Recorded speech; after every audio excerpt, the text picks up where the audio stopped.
Oh, yeah, that's reform. I agree. I'm a dope.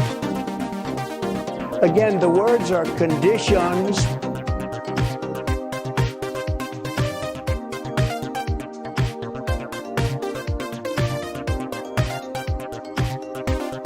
Asshole. Lumpy pillows kiss my ass. Peace through strength on the earth beyond. He can do things with his tongue you wouldn't believe. Purge the anti-Semitism and pro-terrorism. What you're doing? De-engineering. Moon River. They don't like the gas. Free health care for illegal. They're going to be a country no more. I actually think it will not. It will be a country no more. Oh, hit that like. Oh, hit that like and subscribe and all the stuff I'm supposed to say. Thoughts on the opening ad screens?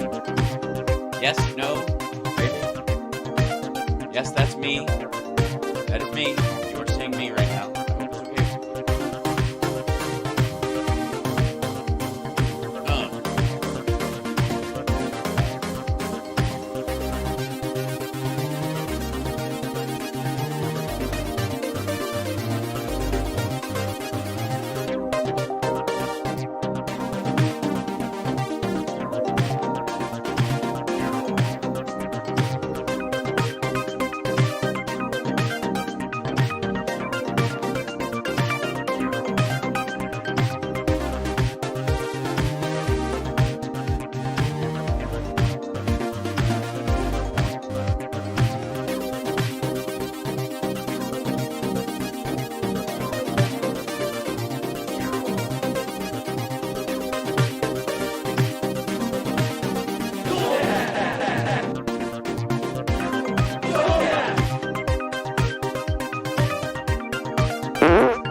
When they gaze upon your Semites, your Seminites.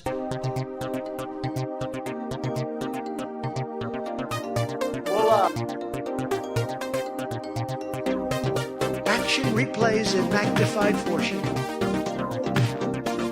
And I was, part of a family that was very well knit.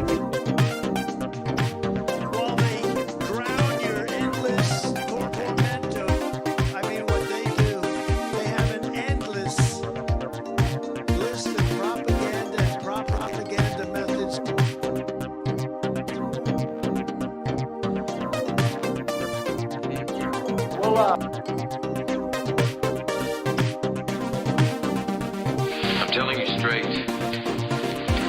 It's my way or the highway. So anybody wants to walk, do it now. Can you hear those quotes? Is this working? Is it a hot mix? Is it too hot of a mix? All right, hold on. I'm just going to come in. Wait, here we go. We're live. There we are. Hi, everybody. Welcome. Is this coming through or not? I'm your huckleberry.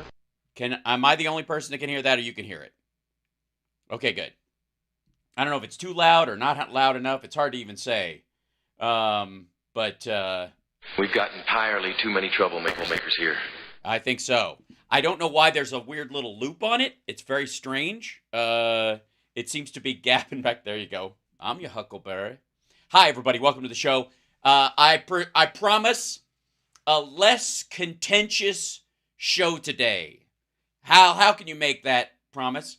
Well, because I'm charming. That's why. Believe me, I can make it happen. Either way, hit that like.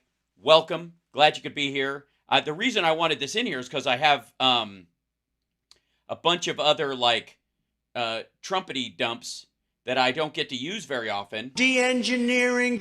That are People want other people to stop shooting and knifing people to death. I agree. See that broken clock moment? Can't we all just come together and support the ass force. First new branch of the U.S. Armed Forces in 75 years. Space Force. Not since the That's the Max Headroom version. Not since the ass force. All right. Hi, how are you? Can't we all just get along? I agree. Well, it's like the old line, can't we all just get along? It always reminds me of that George Carlin line. When somebody goes, have a good one. Tell them I already have a good one. Now I'm looking for a longer one. Right. So welcome to the show. How are you? Hello. Good to see you. Let's jump right into our clips because we have a ton of them. The main one being, and this is very exciting, welcome to Hoax Watch 2024. Hold on. Hoax Watch. Hello, chat room. Hoax Watch 2024. Say it with me. It's time for a brand new hoax. We haven't had a new hoax in a while. It's all been the same old shitty hoaxes. And now we want a new hoax. I'm bored with the old hoaxes. Aren't you? Yeah. I think so. I think you are. And so I want to present to you a whole new old hoax. Oh no. All right, let's see. So this is thanks to the Blaze. And hi, chat room. Hello. Don't forget, like, subscribe, all that kind of stuff. What's the new hoax? I'll show you. It's a new-ish old hoax. All right, so outrageous. Look at that. It's an outrageous hoax. Why are all my videos firing at the same time? Go away, and then he go away. Okay. Have to turn this off because it will come on every time I come on if I'm not careful. All right. Is that the only one? Yes, it is. Just making sure that we don't have an issue like that. Okay, we're good. All right, now, this is, for those of you that don't know, that's a bomb robot. That's a bomb squad robot. You might recognize this street. This is very exciting. We're breaking hoaxes right now. Never before seen footage of January 6th pipe bomb hoax. Well, I have to say, there's 3 minutes and 46 seconds of this, and I think that's a rather big promise. Wouldn't you say? Wouldn't you say that to say, first of all, this might be our first, yeah, I think it is. It's our first robo hoax. Sure. Why not? Jack Smith just responded to Trump's immunity filing. Oh, you mean in writing? Obviously, he had another response where he just laughed for 10 minutes before he could even, like, I can't even fucking write. You guys write this down. All right. So this is apparently, get your dun ready. Here it comes. This is January 6th. This is the day of, remember the footage we've seen of the guys allegedly finishing their lunch and that shit, which is a lie. Okay. Oh, scary music. That was scary. I was scared just a minute ago. Ooh. Capital C. Oh, that's loud. I gotta turn that down. Shit. Good Lord. Felt like an alien was landing on top of me. Back the fuck up. Capital CCTV camera number 3173. 3173. I love the work of 3173. I mean, he's the David Fincher of street cameras. I'm excited about it. I feel like I need a more, I don't know, I need a more exciting visual for this. Something that really, what could possibly be scary enough for, I'm trying to find something. Hang on. Something that's serious. No, that won't work. Perhaps this? I think this kind of works. All right, play it. Was the most important camera covering the DNC pipe bomb story event. Story, event, idea, / hoax. Also corner. Also street. Also traffic. Also possible speeding. Also, we like to call it, many people refer to it as the DNC camera. We refer to it as Marjorie Taylor Greene's first attempt at OnlyFans. Oh, I'm evil. You've probably already seen Thomas Massey's release of the video in which It appears that a Capitol Police plainclothes officer has discovered the bomb and has alerted the Secret Service and the Metro Police Office. Yeah, it appears that way. But we all know that's not what happened. Or something. Nobody really fucking, I can't, do you know what I'm talking about? I don't know what I'm talking about. What are you talking about? What are you talking about? Officers that were on the scene. You probably also already seen the bomb sniffing. Already saw, have already seen, already saw. One or the other. Pick one. Pick a lane in terms of vocabulary. Look, most people don't know this, but demons have specific jobs, and I'm the demon that possesses people who become part of the grammar police. You fuck. Dog. And you may have already also seen the arrival of then Vice President-elect Kamala Harris's motorcade. Yes, that happened the other way around. But I did notice that. Don't think the rest of us did. I really appreciate you doing this. This is pretty spectacular. So the way you played the video was like they discovered the bomb, then she showed up. Very nice. Very nicely done. The Kremlin would be very happy. This is we're all impressed down here, I can tell you. What you haven't seen is, well, what somebody in the Capitol Police Command Center didn't want us to see. What did the Capitol Police Command Center, what would they not want us to see? What would they not want us to see? Obviously, the face of the bomber. And that's the actual investigation of the bomb scene. What we're going to show you now is how they hid that from us. But it seems like you do have footage of it. They just were using this. Okay, well, you know what? I'm getting ahead of it. You tell me. Oh, by the way, this is a 360-degree camera. The footage of all of it is available at all times. They single this in on. Never mind. Look, nobody likes a backseat director. Hoax away, my friend. Hoax away. What we... Oh. Honestly to God. With that noise, play that back again, because I felt like I was listening. Whoops. Somebody saw my real face for a second. Back this the fuck up. Because it sounded like, yeah, that was a Phil Collins keyboard sound. They hid that from us. I can feel it coming in the air tonight. What we were able to access from the Capitol CCTV viewing room is how long that camera... Shut the fuck up, man. I'm singing Phil Collins. Don't interrupt. No jack off required. Let's do this. Well, I remember, don't worry. How could I ever forget? It's the first time. The last time we ever met. But I know the reason why you keep your silence up. No use to me, but the hurt doesn't show, and the pain still grows. So stranger to you and me. Go, flap. Even in hell, we know that's good. Even that's the only good we know in hell. Good is a four-letter word in hell. I don't know if you know that. But even when that comes on, we're all like, that's good. It's pretty good. Satan gets really mad, but we're like, it's really good. It's really good. Number 3173 had remained in that fixed position. We were able to go back as far as December 28th of 2020. Just because it's a traffic cam. 8 days or so before the events of January 6th. And from that review, we could...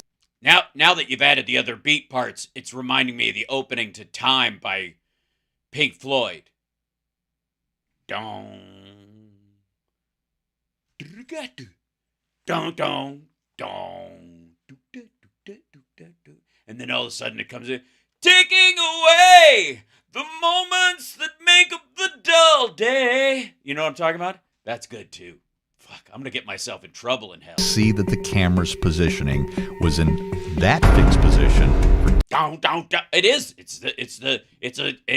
Okay, now you're just ripping off sound-alikes of Pink Floyd records. Fuck you, buddy. Fuck you. days, weeks, months.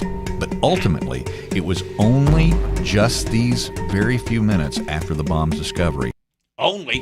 that camera began to move. Don't. And it began to move like this. Oh, bow, bow, bow, down, bow, bow, bow, down, bow, bow.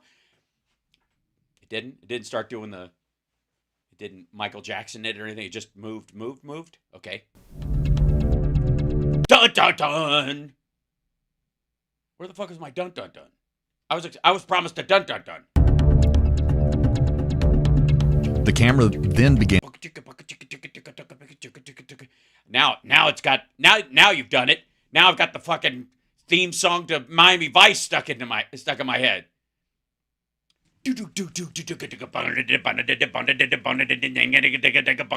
That's good. God damn it, I'm in trouble. to move, pan, zoom in, looking for the bomb itself.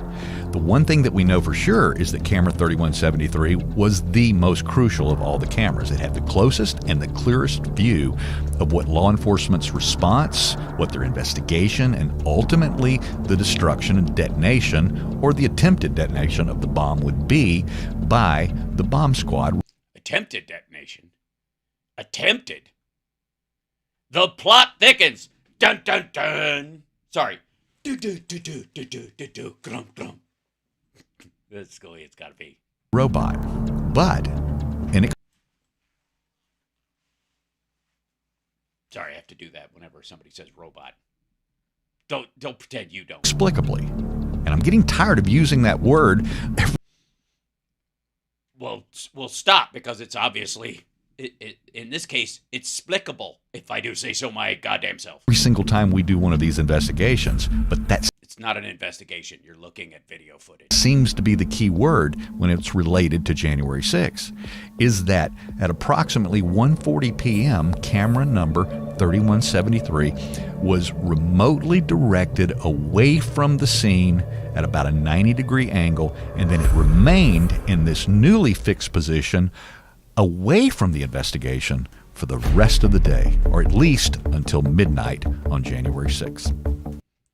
Gee, it's almost like there was an organization involved in this particular investigation that involved people that might have been undercover or something, called it's a service. I forget what it's called. There's a word at the beginning of it where it's like something service. It's like selective service, but that's not it. It's not selective service. It's not room service. Baby, I could use a meal. Room service. You do what you feel. That's a great Gene Simmons song. I'm just saying. We're big fans down here. Something service. Domestic service. Extra service. Special full service. Full service. Full service. Full service! No, that's not it.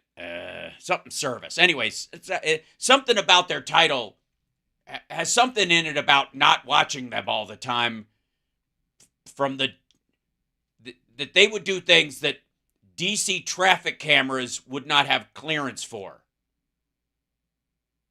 Sassy. Might be sassy. You guys are right. Special service.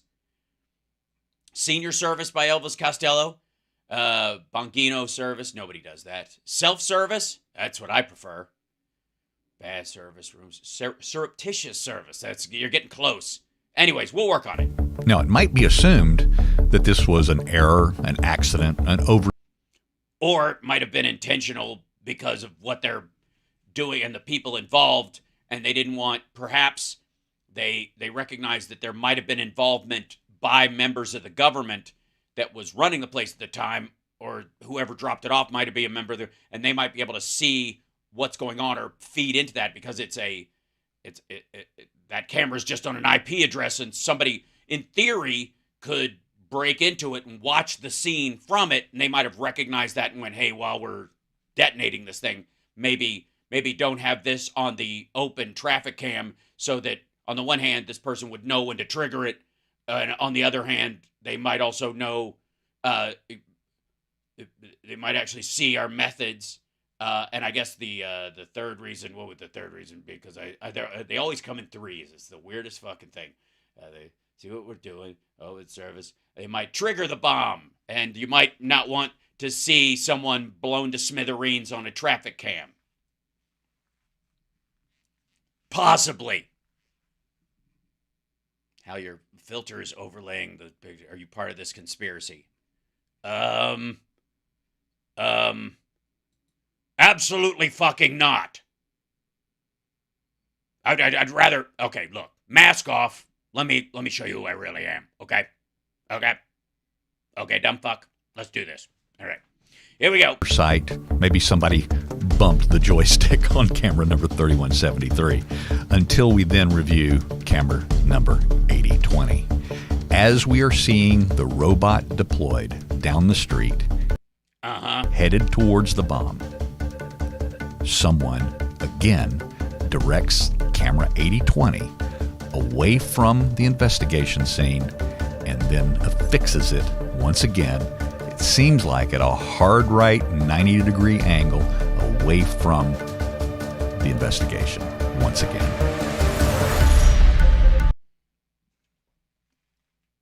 Also, I don't know if you know this, but bombers tend to be in the exterior of the area. When everybody's looking at one thing, if you've got extra eyes, you want them elsewhere, watching traffic, make sure nobody, as we're doing this, is driving in. And it seems to me, and I don't drive, I float, so fuck me if I get this wrong, but traffic cams might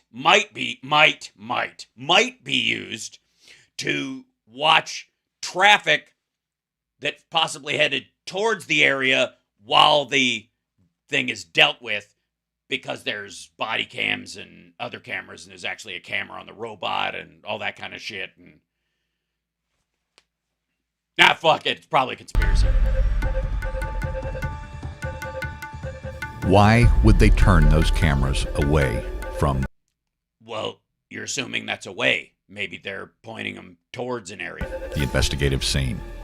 They're not investigating. They're actually detonating or gathering the bomb itself. They're not. That's not an investigation. The investigation happens after shit happens. You know what I mean? No, I'm sorry. My bad. Great hoax. Awesome fucking hoax so far. I'm sure it's all going to wrap itself up in the next 16 seconds. You got 16 seconds. Bring it home, motherfucker. Who ordered those cameras to be turned away? Well, I mean, maybe look up protocol before they even. Also, who at the Blaze whacks off to snuff films, because apparently that's the thing that you guys were hoping you would get to see. And I don't want to fuck it up for you. I don't want to fuck it up for you, buddy. But the order was given from the top, the tippity top. At that point, Donald Trump was still president. He still ran everywhere, and he had Marjorie Taylor Greene make the phone call for him. What were we not allowed to see?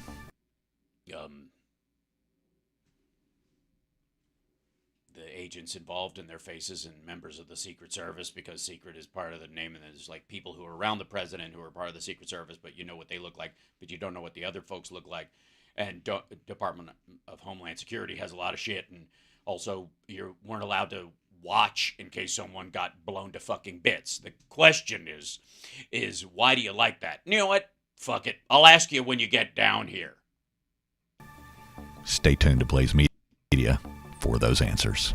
No, I don't think so. I don't think you're gonna. I don't think you're gonna get any answers at all. I think it's gonna get. I'm gonna guess that the same people that make statements and say I'm just asking questions are also the same people that think answers come in the form of a question. This ain't Jeopardy, motherfucker. Tell me. Yeah, that's the entirety of that Blaze Day. Oh, sorry. My bad. There's 5 more seconds left. No, yeah, that's it. Yeah, that's the new hoax, everybody. Just so you know, there was no bomb, or there was a bomb, and they were trying to kill the vice president, or it was all fake. But Trump was president at the time. But don't understand, Biden was in charge. Honest to God. I've been watching that shit around. This is the first time I've watched this video. I watched it with you, and it was lovely. but this is the first time I've actually seen, since I've seen this footage, I've seen them talk about their bomb conspiracy theories, but fucking hell, this is lame.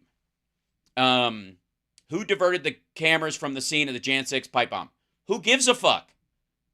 Who wants to watch?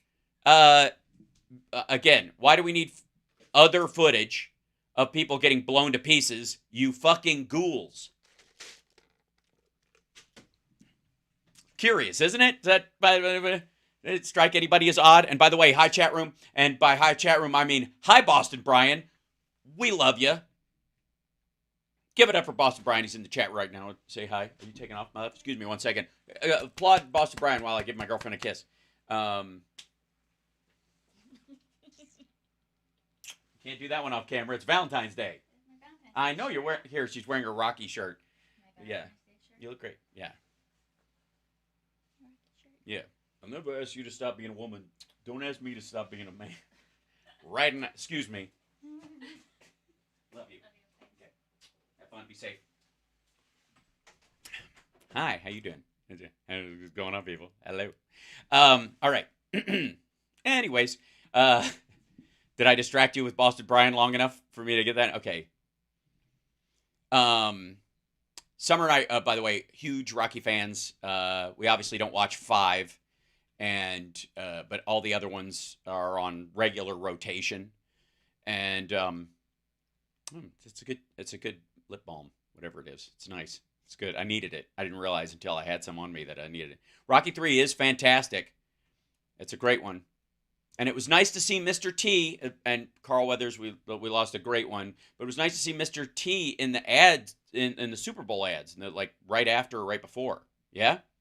So, anyways, where were we? Oh yes, hi chat room. Hi, how are you? Like, subscribe, hit, give a thumbs up, support the show, spread it around, let people know we're here. The earlier you do it, the more people know we're here. So hit that like. Let me see some likes firing up in the little thing that happens right here. Come on, I'll wait for it. Here it comes. I know there's going to be at least one, and then we can move on, and we'll come back, and there's like a graphic that comes up.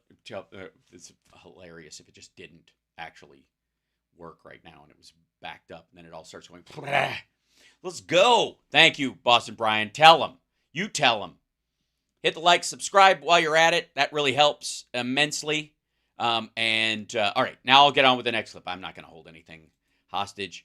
All right, we'll jump to this one. Obviously, it's International Tony Bobulinski Day over in Republican world.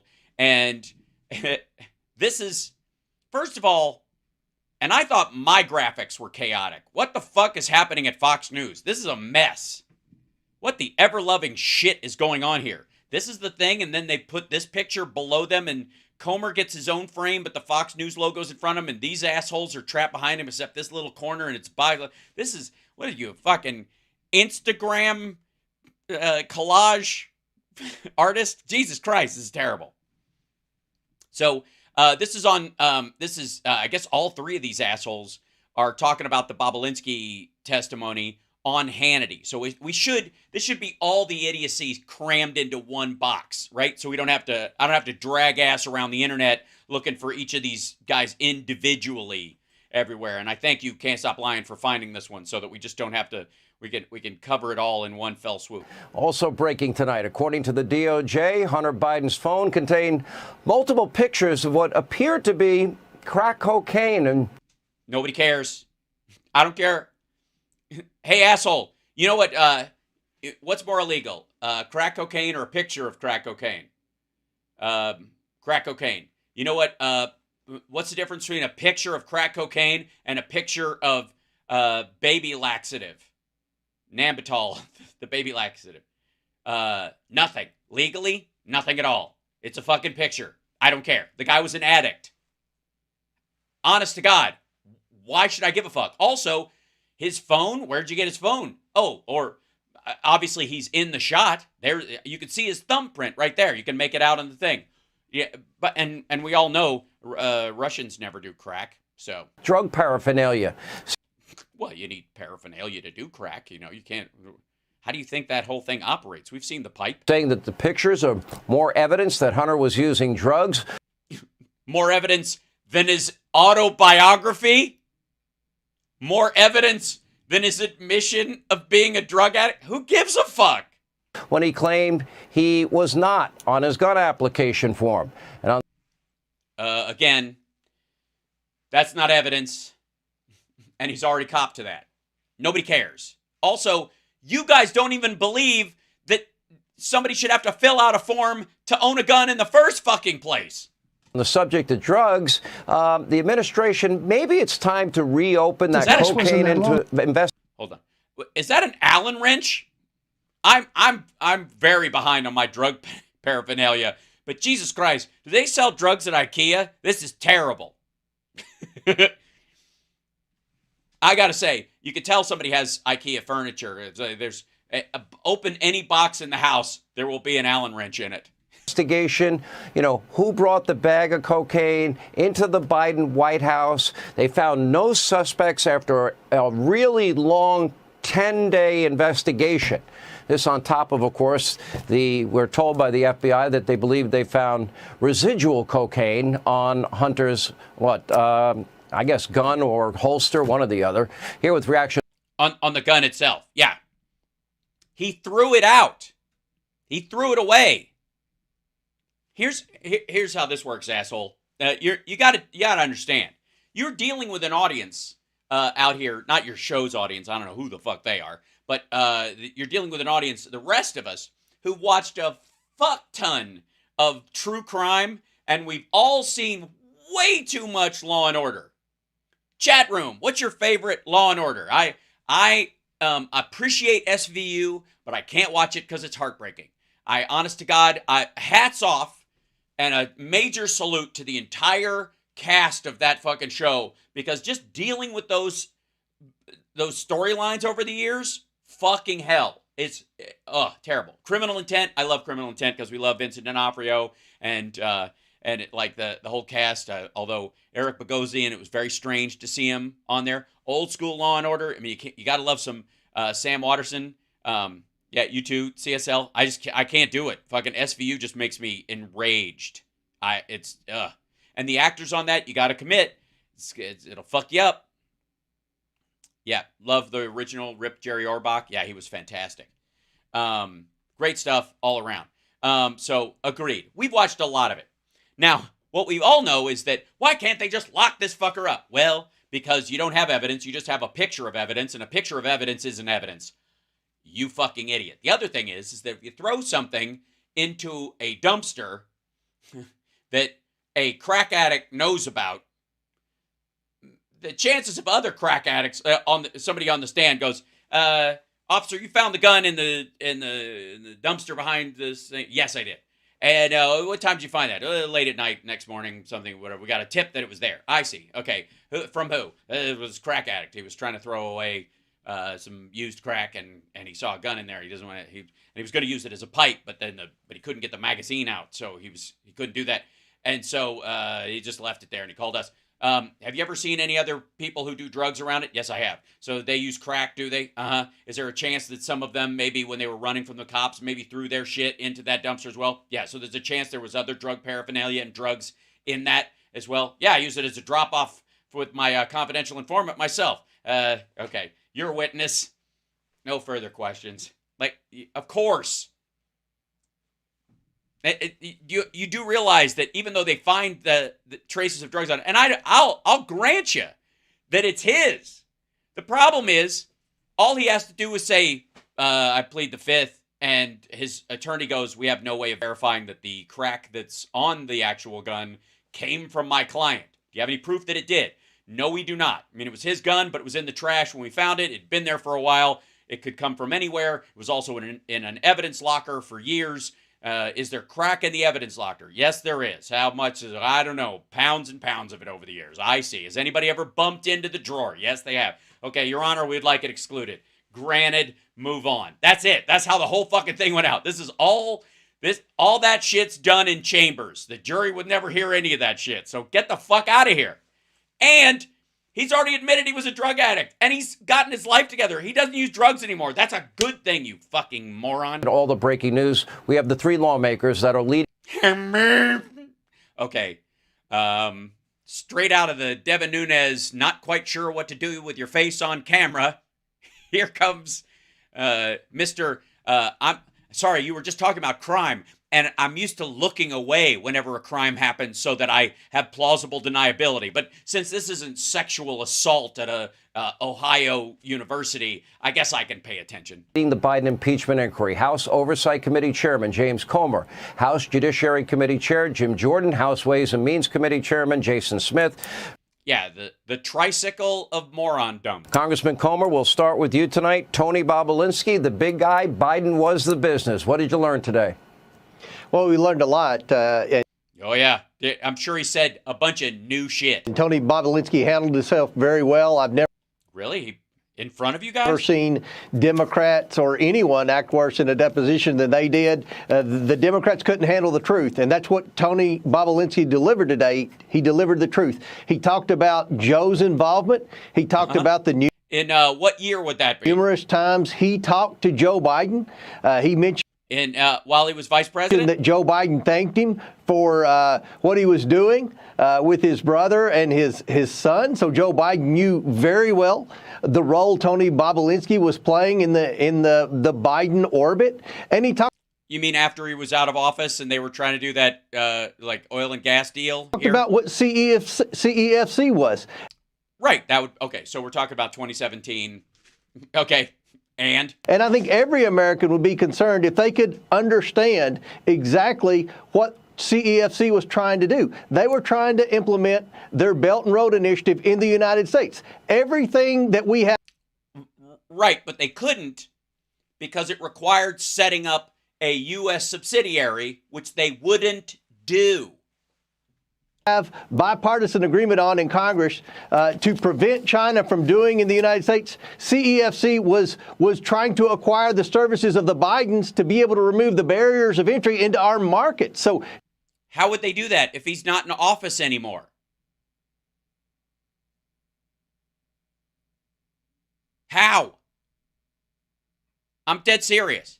What difference does it make? Like, again, no, because the deal fell apart, and the reason that Hunter was yelling at this fucking dude is because they would not set up a U.S. subsidiary, because they would be under SEC rules, and the Chinese government wouldn't allow for that. That's what killed the fucking deal. That's why Bobulinski is pissed. That's how he got fucked. That's how his business deals with the Chinese all fell apart because he couldn't fucking deliver.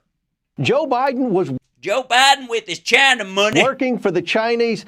He was the brand. Tony Bobulinski is the second person on record under oath to testify that Joe Biden was the brand.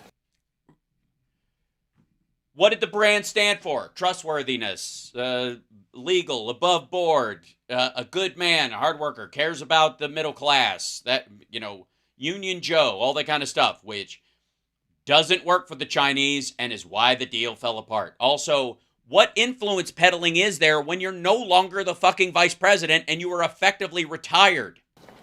And didn't he talk about millions and millions of dollars? And he mentioned all these other countries as well, and Joe's involvement. I don't care if he fucking mentions it. Who gives a shit if he mentions it?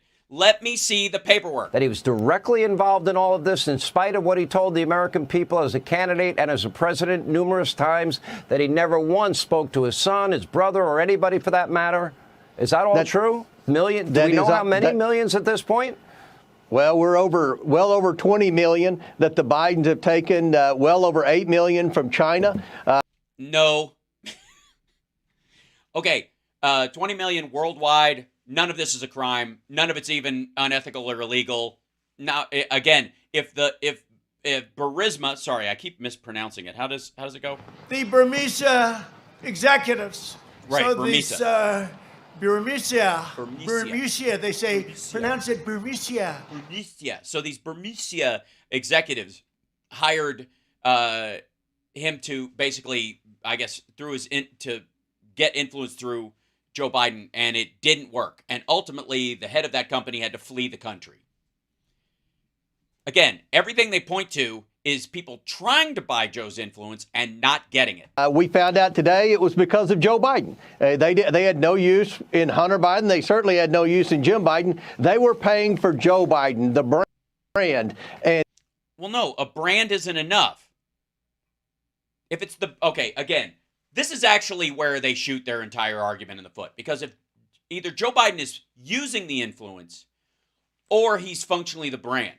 They're either using the last name that Hunter and James have and letting their, whoever they're selling their shit to, assume that they know Joe because they're involved in this business.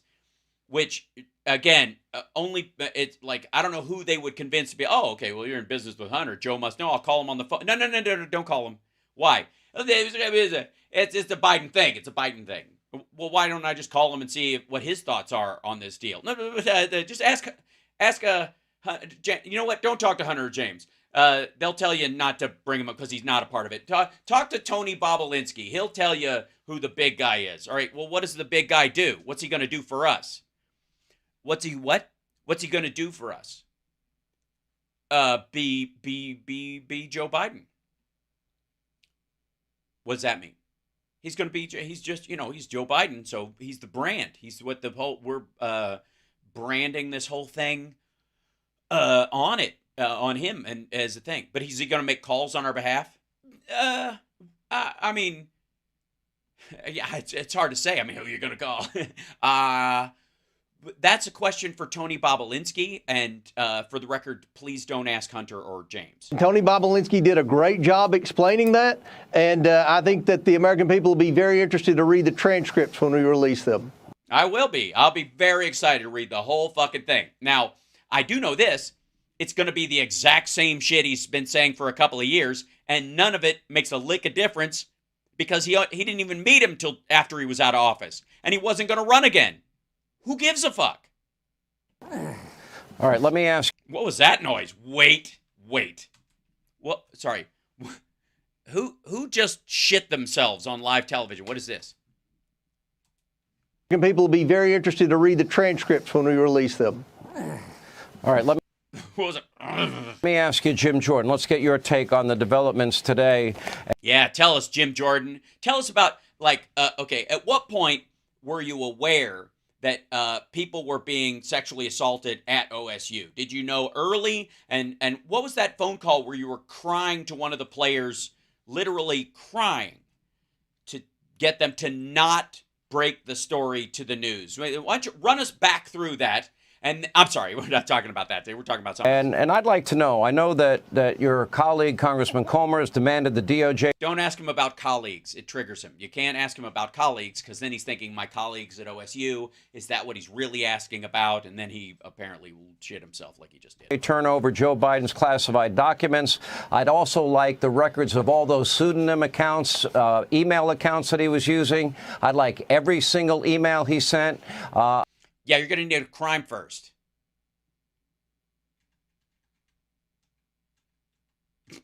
Also, by the way, you want them all?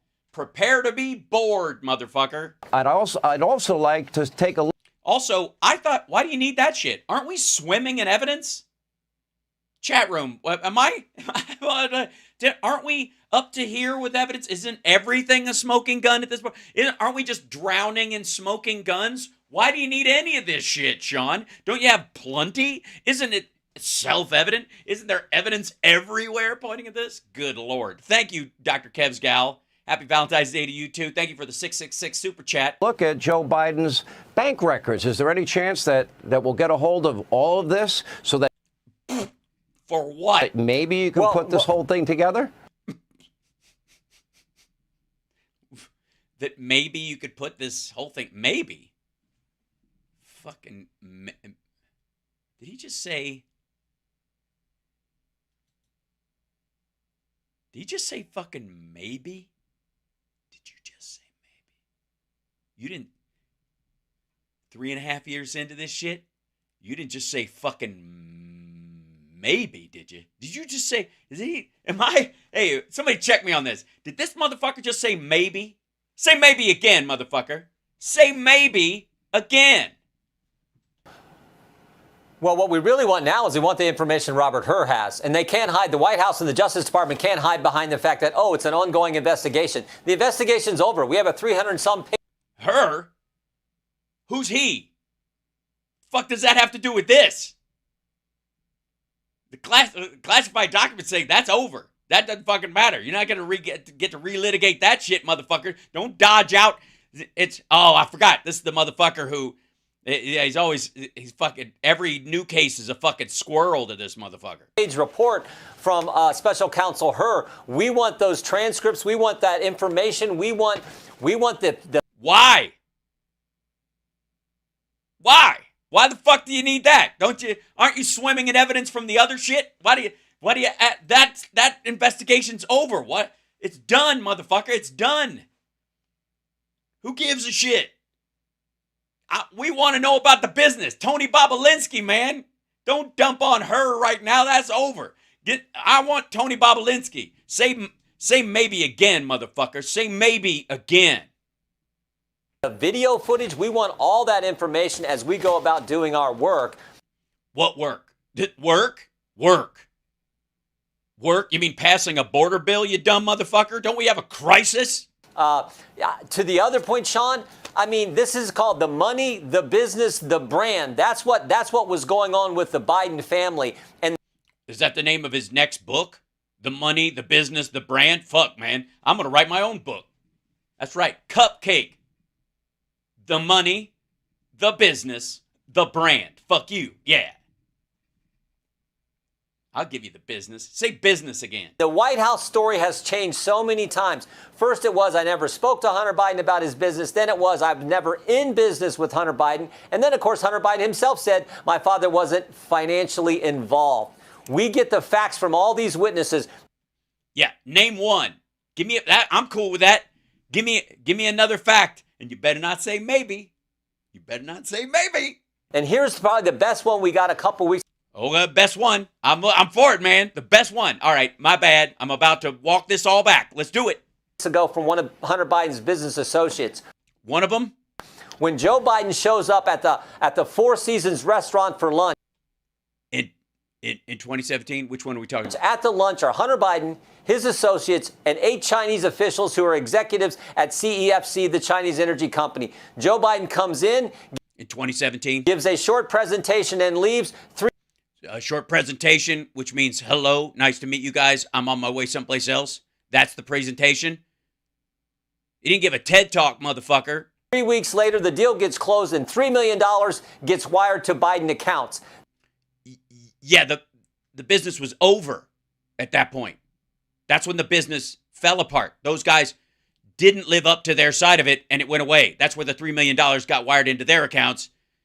That's what was going on. The money, the business, the brand. Yeah, I don't give a fuck. That's 2017, dum-dum. Which is what they were selling, and Tony Bobolinsky confirmed that. During 2017, 2018, nobody cares. Today in his testimony. Confirmed shit that happened while Trump was president. Yep. The money, the business, the brand. Yeah. I got bad news for you, motherfucker. Calling it the money, the business, the brand makes Biden sound like a badass. The money, the business, the brand, the Bidens. Get fucked. See what I'm saying? Tony Bobolinsky today. You had Rob Walker, a former business associate of Hunter's. He met with the chairman of CEFC. In 2017. Who was president then? Nobody remembers. The Four Seasons in Washington. Has that been confirmed? And do you find... Has that been confirmed? Both Mr. Walker and Tony Bobolinsky, Jim Jordan, do you find them to be credible witnesses for your case? No, I don't. Actually, now that I think about it, thanks for asking, Sean. You know what? I never really considered that. No, I don't. I mean, I don't have any evidence from them that actually proves a crime, but pretty much. Well, at that luncheon, Tony Bobolinsky wasn't there, but the one in 2017? Rob Walker was. I see. So Tony Bobolinsky, he testified about a lunch he wasn't at today in his sworn testimony. Hello, run that by me again. Say that again, buddy. Say that again. What was that? Well, at that luncheon, Tony Bobolinsky wasn't there, but Rob Walker was. So you just told us all, motherfucker, what? You just told us all about testimony that he gave about a lunch he wasn't even at? The fuck out of here. Walker, though, is the guy who wouldn't even tell us that the big guy was Joe Biden. I mean, think about that. That's Well, that's because Tony Bobulinski called him the big guy. Rob Walker didn't. unbelievable. That was something that Tony Bobulinski started calling him because that's how Tony Bobulinski talks. But Tony Bobulinski obviously confirmed that He was at a lunch that Tony Bobulinski wasn't at. So, let's see. Let's say that I hear something and then I say something, but I wasn't there to hear it when it was said. What would that be called? How would that stand up? I mean, as witnesses go in an actual court of law. I don't mean in 4 boxes on Sean Hannity's show. What would be perhaps a word that would sort of sum up the big guy on an email to Walker, to Hunter Biden, to all these folks who were doing business together in 2017, 2018? That the big guy was, in fact, Joe Biden. No, he wasn't. It was what Tony Bobulinski and him called him. So, yeah, we did find Tony. That doesn't mean that it's not what Hunter called him. That's what these guys called him. Bobulinski's story hasn't changed. Right, and it certainly hasn't added anything new. What about those? Weren't we promised? I'm sorry, chat room. Do you guys remember like yesterday or the day before? I forget because all the days run together with this bullshit. Weren't we promised new recordings? Wasn't that Maria Bartiromo floating that shit? Fuck, I'm still waiting for the recordings that Shokin or Zlovchevsky have for a fucking rainy day. The White House story has changed. The Justice Department story has changed about No, they haven't. They've responded more specifically to more specific questions. how they handled the Hunter Biden investigation. But like the whistleblowers, Tony Bobulinski's story has not wavered. He's just come forward with what with what he heard happened elsewhere in places he wasn't. He sees as the facts, and he's presenting. Did he see? Oh, so these are things he sees as the facts. He sees them. That's fascinating. He sees them as facts. Are they facts though? Because that would be, I mean, the easy thing would be he's come forward with facts. That's a really weird turn of phrase. Things he sees. Is it just me? Is that a weird thing? Who the fuck? Hold on. The past wasn't that long ago. I know. Bobulinski's story has not wavered. He's just come forward with what he sees as the facts, and he's just come forward with what he sees as the facts. Scroll the comments on this masterpiece, VJ Kodak. You think? Yeah, it's got to be genius. Yeah, hold on. Are there? There's the videos. No, these are all the. Here you go. Okay. Can you imagine if Trump forgot the name of anyone? This crap needs to be stopped yesterday. How is this not treason? Unbelievable. Unbelievable. Impeach him and hold him, his family, and all the top department heads, IRS, DOJ, FBI accountable. They're likely on the take, too. FJB and his open border policies. We need Trump back. Hunter made serious money working from Joe's garage. What does it matter if no one ever gets charged? It's just crazy. Our country has been hijacked by criminals. It's interesting. If I hadn't had the conversation with my viewers that I had this morning, I might actually believe that some of these assholes were actually Americans, which I don't. Presented them to the committee and, just as importantly, to the country. Yes, presenting the things he sees as facts. Whew, that's got to be the key phrase of this whole fucking thing. Our witnesses come forward, and the ones that don't immediately go, this is just bullshit. No, I never saw anything like that. When you have finally someone come forward that tells their side what they want to hear, what's the description? Things he sees as facts. And Congressman Smith, let's talk to you about Tony Bobulinski. Yeah, Congressman Smith, fill us all in. And the allegations that he made and the things he testified to today, that he worked with Hunter Biden to create the joint. What year was that? When did he? Venture, Sinohawk Holdings. That never got off the ground. I got to say, if you're trying to do business with the Chinese, Sinohawk is a terrible fucking name. I'm just saying. I'm dead serious. If you're actually trying to do business, somebody's fucking with somebody. with CEFC, the Chinese energy conglomerate, and said that he met with Joe Biden in 2017.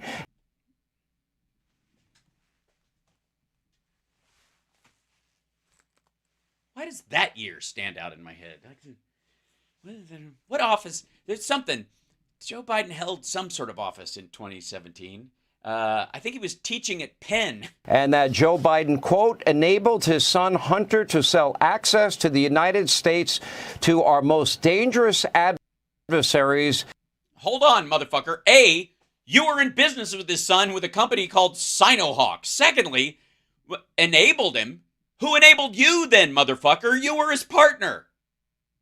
Including the Chinese Communist Party, Russia, and more, and that he had direct personal experience, and it was clear that Joe Biden was the brand being sold by the Biden family.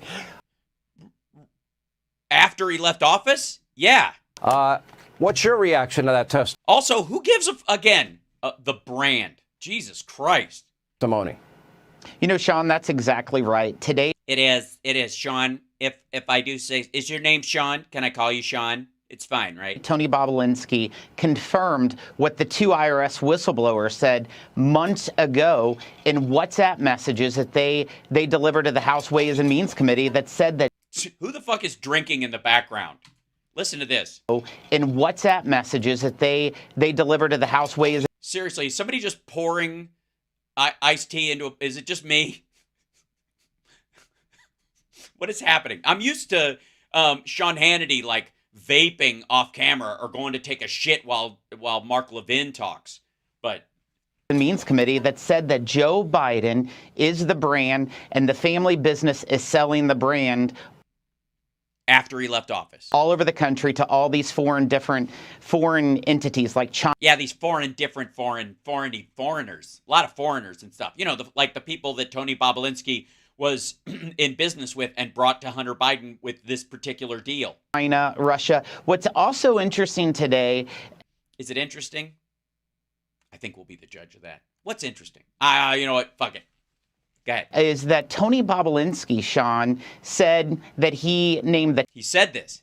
Oh, well, if he said it, then hold on. Back the fuck up. Let's get ready. I wasn't ready for something that he said. I was ready for something he sees as facts. Is that Tony Bobulinski, Sean, said that he named the time, the location where he sat down with Joe Biden for 45 minutes to talk about the relationship with the Chinese companies. Yes, and was that at any time was Joe Biden still in office? Government, and that was 3 years before Joe Biden stood up before the American people. Oh, you mean it was 2017? I see. It might have been even 2018 when he was not in office. Okay. In a debate saying that his son was not involved with any Chinese company. Yeah, he wasn't. At that point, the deal had fallen through because they wouldn't set up a U.S. subsidiary that would be under SEC rules in the United States because it was an attempt by the Chinese government to try and ply their way in. They did it through multiple ways. And by the way, when they did it with Trump, they were completely fucking successful. $15 million in a secret bank account, $5.8 million in empty hotel rooms. The guy who ran CEFC actually had a $5 million no-show apartment in one of Trump's buildings. The Chinese bank had had 2 floors in his fucking building, right below the fucking Russian mob. Same question for all three of you. What the fuck are you talking about? We are talking about the president of It's so funny that I didn't realize he was going to say the United States that... Yes, yeah, who at the time was not the president of the United States. I noticed, though, that you're not talking about the guy who was president at that fucking moment and got money from the Chinese. From the CCP, directly. Why is that? Who is your daddy and what does he do? Who is your daddy and what does he do? You lack discipline. Have taken official actions as vice president that benefited his family. We're talking about Joe Biden. Hold on. He what? Say that again?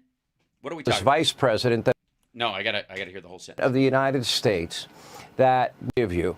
We are talking about the president of the United States that may have taken official action.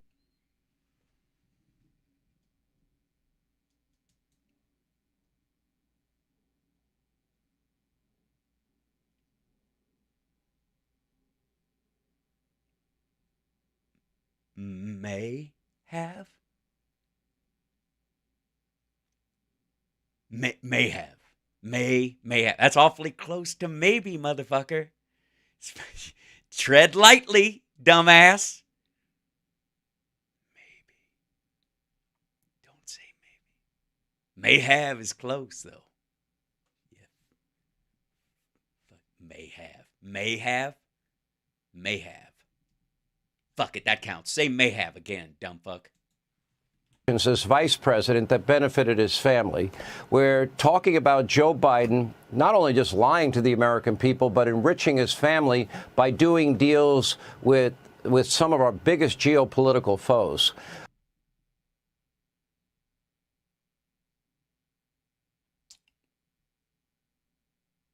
Really? Donald Trump, while in office, entire floors of his hotels empty, with rooms paid for by the Chinese Communist Party, by the Saudis, by oligarchs.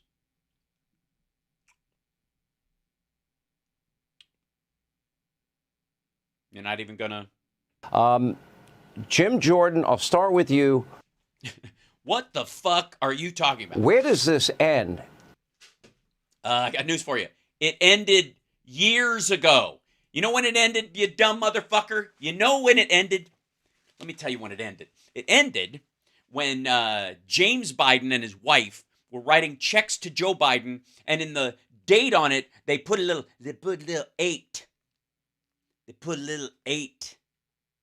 2018. That's when it ended. That's the last of any of these payments is last that you've even remotely tied, and there weren't any before 2017. And that was the last one. That's when it fucking ended, dummy. That's when it ended. That's when the deal was over because they wouldn't set up a U.S. subsidiary. They wouldn't put themselves under the scrutiny of the SEC. Deal fell apart, and everybody went, here's your fuck you money, sorry. And other people money got paid out. And James Biden used some of his money to pay back the loans that he had gotten from his brother so they could clear the decks on that shit and move on because family. And when they wrote that little fucking 8... that's when your entire argument shit the bed. This is an impeachment inquiry here. Into someone who wasn't in office at the time and didn't do any of this while they were in office. What would be, what are you looking at in terms of... Yes, what are you looking at? The possible charges against Joe. Yeah, let's hear it. What are the treason, something? China money? Just say China money. What's the charge? Indictment charge number 1. We're going to charge him for China money. China, C-H-Y, because we don't like him. China money. Number 2, just put Brand, right? Just put Brand. Russell Brand is an asshole. No, not just the, all right. Well, potential obstruction, potential...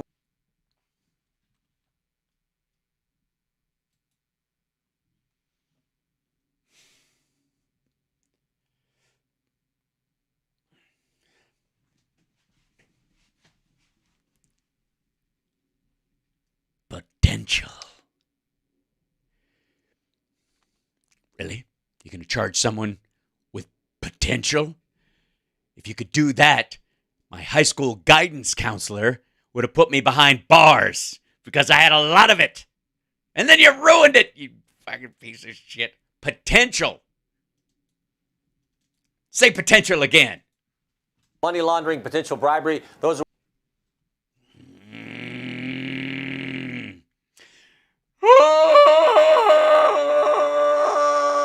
Oh, seriously. Say potential again, motherfucker. Say potential again. What we're looking at, we got 2 more witnesses, Jim Biden next week, Hunter Biden the following week. We'll depose those. We'll see what they bring forward. But I think in the end, it's a tale as old as time. Politics. Oh, don't you Beauty and Beast this, motherfucker. You don't dare Beauty and the Beast this. You know why? Because every last inch of me's covered with hair. That's why. does certain things, those actions benefit his family financially, and then there's an effort to cover it up. And we would have never known about the cover-up but for the brave whistleblowers. But we got to complete our investigation. What were they covering up? Private business done while not in office? Then we'll decide. Yeah. Here's a good idea. Decide what I'm holding up behind my hand. Just make a decision. Pick a finger, any finger, motherfucker. Here's a hint. Pick a finger. You said over 20 million. What crimes do you possibly see here? May have, possibly, potential. Seize as facts. Or impeachable offenses do you see James Comer? Well, Joe Biden, to me, looks like he's violating. Looks like. Does he look like? Does he look like? Does he look like potentially possibility they may have some things that we see as facts possibly? Looks like. Something looks like. It looks like. Does it? Does it now? You fucking goober. Looks like. It looks like. Looks like a bunch of shit to me. The Foreign Corrupt Practices. He didn't. He didn't, did he? He did. Did I hear right? I heard right. Did he follow up looks like with maybe? Well, Joe Biden, to me, looks like he's to me also. God, that's a fucking get out of dumbass free card. You think, didn't it? To me, it look. I mean, to me, I don't give a fuck, motherfucker. What's it gonna look like to a judge, dum? Violated the Foreign Corrupt Practices Act. In that act, it defines what. Hold on, I missed it because of the skipperoo. What offenses do you see James Comer? Well, Joe Biden, to me, looks like he's violated the Foreign Corrupt Practices Act. Looks like. In that act, it defines what constitutes a bribe. That would be a defining thing. You would have to be in office, I think, to be bribed. And certainly, if you look at while he was vice president, the gifts that his son and brother received certainly meet the definition of bribery. So, right. But doesn't for them to be something besides gifts? Don't they have to get something in return? Doesn't something actually have to happen that benefits the person giving the gift? What happens if, and I'm just spitballing here, you fucking moron. What happens if somebody gives you a gift and you fuck them into a cocked hat? You steal something from them or you wreck their car. Is that, technically speaking, a bribe? That's certainly a problem. Jim Jordan mentioned the obvious with the 6 different banks implied in their suspicious activity reports that there was money laundering, tax evasion, tax fraud, wire fraud. Yeah, that's not bribery. I think with the president's brother, there's security. Yeah, I don't care about his brother. Securities fraud. Yeah, I don't care about his brother and his son. Tell me about So Joe. it's a pretty long list. Like Representative Jordan said, we're going to be hopefully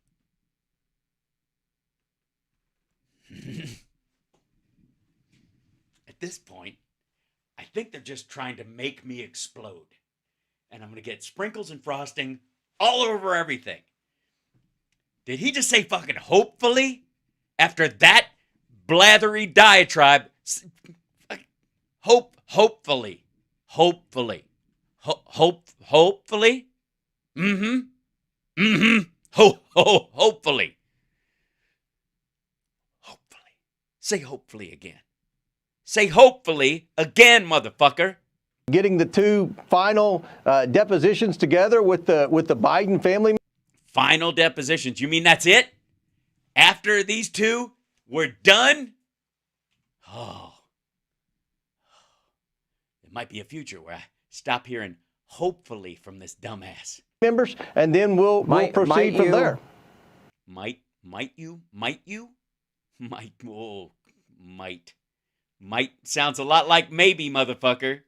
Might you? Oh, say it again. Are you thinking? More, might, may, if. Just fuck it. Say if, dumbass. Go ahead. Thinking about maybe sending us a thinking about maybe. Subpoena to Joe Biden? Thinking about maybe sending a subpoena. Well, we'll see where everything leads, but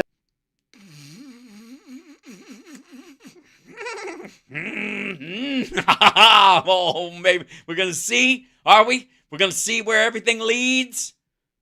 We're gonna see where everything leads. You get the feeling that this dumb motherfucker knows this ain't going anywhere. You get the feeling. Look at his fucking face. Yeah, this guy might be all in. We don't even fucking know. But both of these assholes are. he's certainly a key player in this, obviously. We've learned from some of the previous interviews that we've conducted that there may be some more.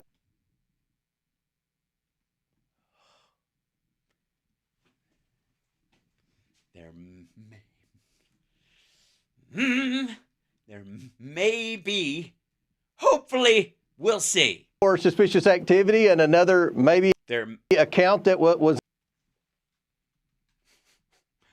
You're getting real close to being fucking over quota in the maybe department there, Gomer. Say that again. That there may be some more suspicious activity and another maybe account that was unknown. Whew. Now I'm starting to get aroused. Is that weird? Like I'm starting to, like the word is starting to excite me now. I don't know what, maybe it's my blood pressure. I got a lot of sugar in my system. So we're requesting information on that. We're taking steps needed to issue subpoenas that will win in court. Jason, what impeachable offenses are you looking at? Yeah. Go for it. Well, Sean, if you just look, Joe Biden, the Biden family has been cashing in his position of power in government. We have numerous examples of witnesses who have said that. The IRS whistleblowers have highlighted evidence of that. Joe Biden's going to go down as the most corrupt, That's not a charge, dum-dum. compromised president in our lifetime. Yeah, that doesn't actually. That's not a charge. He was asking for an impeachable offense. I'm fucking around. You don't have shit. You're the new guy. They're laying this shit off on you, dummy. They're giving you the last word so those other two can laugh at you, fuckwad. You get how this works? They're like, I'm not gonna ruin my career alone. Let's drag this dickhead in on it. If I'm going down, so is he. This is what it feels like when you wake up a sap, dum-dum. Yeah, take a look up. Look up. Yeah, just do it. Look up. You know what that is above you? That's a bus. That's right. Bump-a-dump. You dumb motherfucker. Maybe, possibly, hopefully, sort of, possibly, maybe, may have. Oh, shit. That was, I gotta say, it was no Jan 6 bomb hoax, but it was damn close. I feel like we all learned so much today. 11 minutes of fucking magic from Sean Hannity, and I want to thank you guys for sitting through it with me. Whew. Like, subscribe, give a thumbs up. So will the GOP stop harassing Biden? No, oh no, by no means. This isn't based on reality, Alyosher. No. We made it through it, though. I made it through the rain. By the way, let me just show you real quick. This is him on Newsmax. This is Comer on another Newsmax show. All talking about the same shit. This is the same stuff. Yeah. There were several clips available today, and it was on like 4 different shows. The 2 of them didn't clip, I don't think, and then these have finally come out, and a bunch will come out tomorrow, or whatever. But Jesus Christ, waste of fucking time. Now, let's see. No, how do we even get started in this next one? Well, let's do this next one because this is we'll bail out together. Are you ready to give me an amen, brothers and sisters, children, child?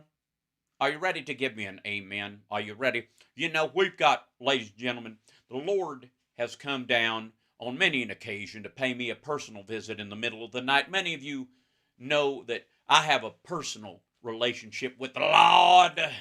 And if you want, a lot of you have been wondering back and forth. You've been saying, how personal is that relationship? And all I can say to you, amen, hallelujah, praise the Lord, is, you know that scene with Dan Aykroyd in Ghostbusters where he's laying back and above him a ghost is, well, let me just tell you, it's closer than that. That's all I'm going to say. Thank you, CSL, in the chat. Sexual chocolate. But let me just say that I have a deep and abiding relationship with the Lord. And let me tell you, he trusts no one better, amen, testify, than the lovely people over at Flashpoint. We got Gene, the Jesus machine, and these fuckers. We don't know who they are, what they want, where they are, and how long they'll be there. But the important thing is they're here to speak the word of the Lord. Now, some of you in the audience are very angry right now. You've got feelings welling up inside you, Lord.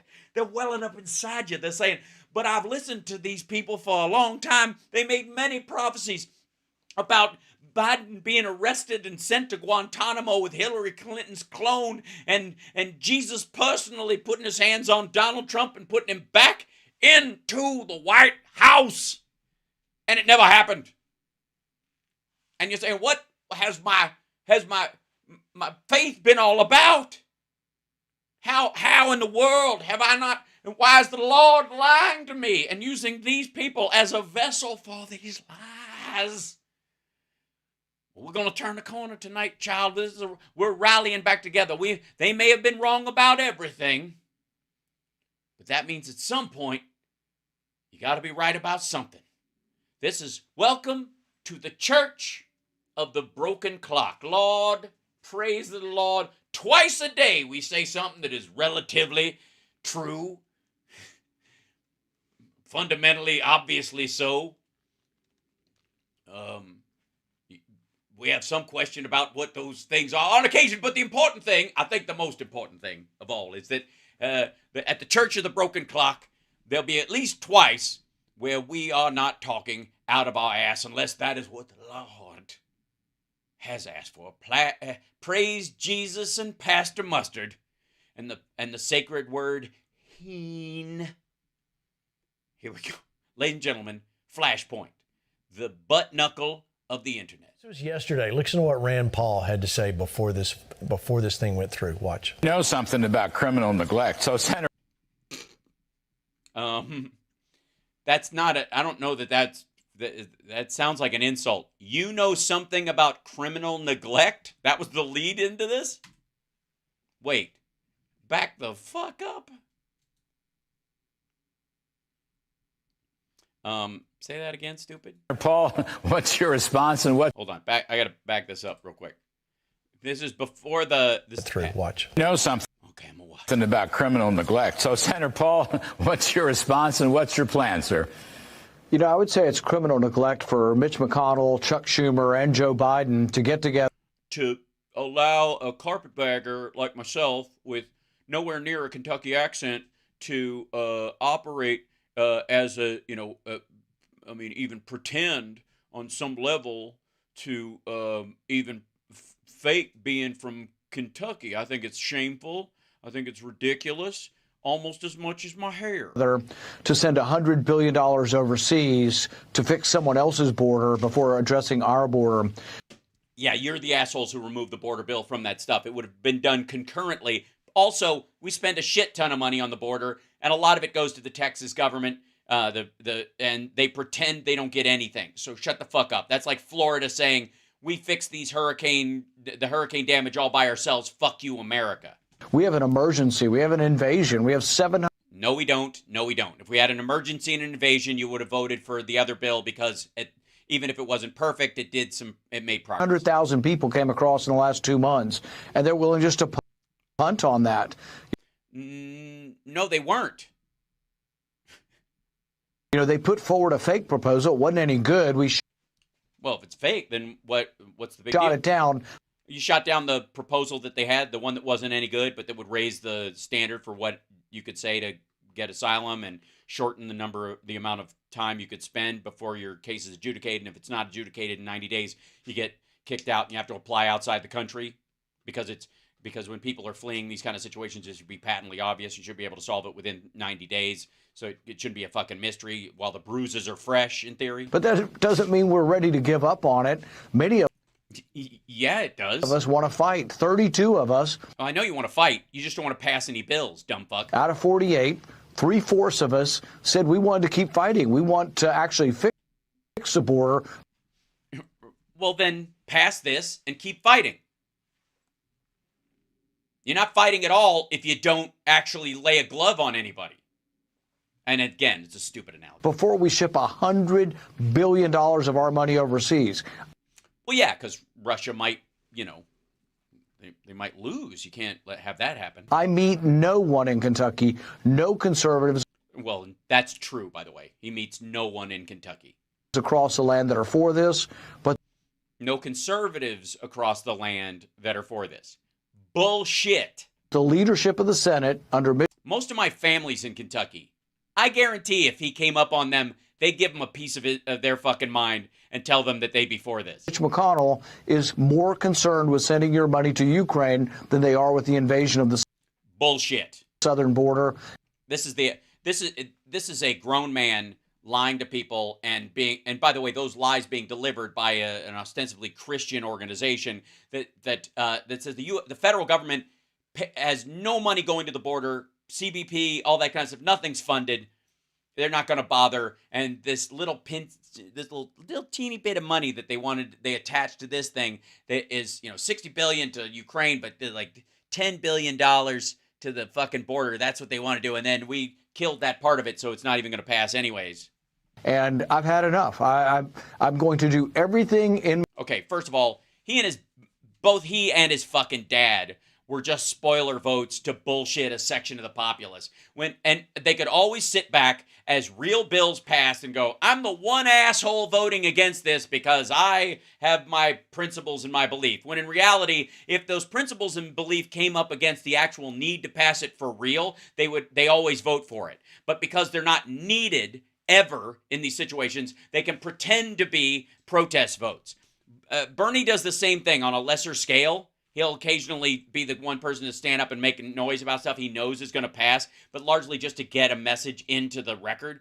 But if they went, actually, we need your vote, he would give it. The same thing is true of Rand Paul. He's just never at that point because they've lost the Senate and they're not going to get it back. My power to slow down and stop this, and I told them they can vote when hell freezes over because, frankly, this isn't in the best interest of our country. Is it in the good interest of our country? If it's not the best, again, this is making good the enemy of the perfect. The money has to be borrowed. We don't have $100 billion sitting around. We borrow $1.5 trillion, and they're going to borrow another $100 billion. So essentially, yeah, it's kind of an emergency thing. We would be fine if Trump hadn't spent like a fucking drunken sailor while he was in office with his tax cut. Actually, it's interesting that without the tax cut that you voted yes on and that Mitch McConnell put through, without that, we wouldn't even have, during COVID, exceeded our GDP, technically, as far as debt. Isn't that weird? Ask China for money to send it to you. We don't ask them. Nobody's borrowing from China. They buy bonds like everybody else. You know why they buy them? Because they're reliable. Ukraine. It makes us weaker. It's bad for our. No, it doesn't. It's super ironic. The funny thing is that the Chinese are looking for a safe place to put their money, and they put it in something that harms their biggest trading partner, which is Russia. That's fucking hilarious. Country, Mitch McConnell, Joe Biden, and Chuck Schumer are wrong on this, and I'm going to do everything I can to slow them down at the very least, and possibly there'll be enough of an uprising of people. Oh, by the way, real quick, if I may. Let's see. Let me jump in here. Grab this guy. I'm going to grab another page real quick. Let me drag this. Beg your pardon. Just get out of here, you silly thing. Let's see.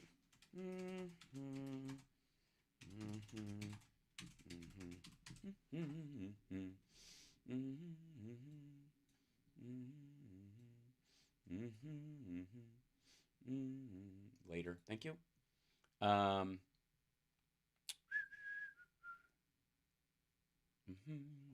Let's see. Let's go there. Open this link.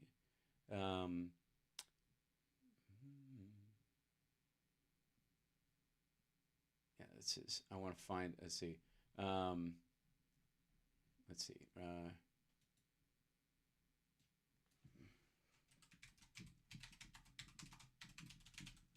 Man, it's hard to get the new stuff. Okay. Yeah, here you go.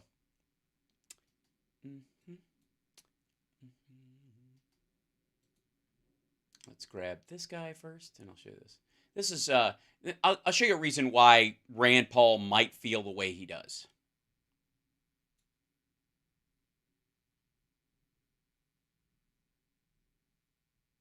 That might be part of the reason why Rand Paul doesn't want to support Ukraine in this situation. And also, if I may, his dad is, like Rand is a chip off the old block. Hey, remember this?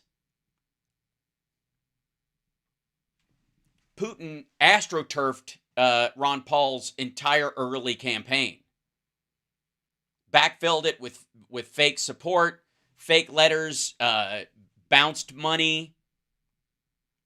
That his whole, again, this goes to that 80-20 bullshit where 20% people are like, I think we should audit the Fed. I used to be one of them. I used to be like, we should audit the Fed. And then once I learned about the Fed, I'm like, what a waste of fucking time. That's not how anything works.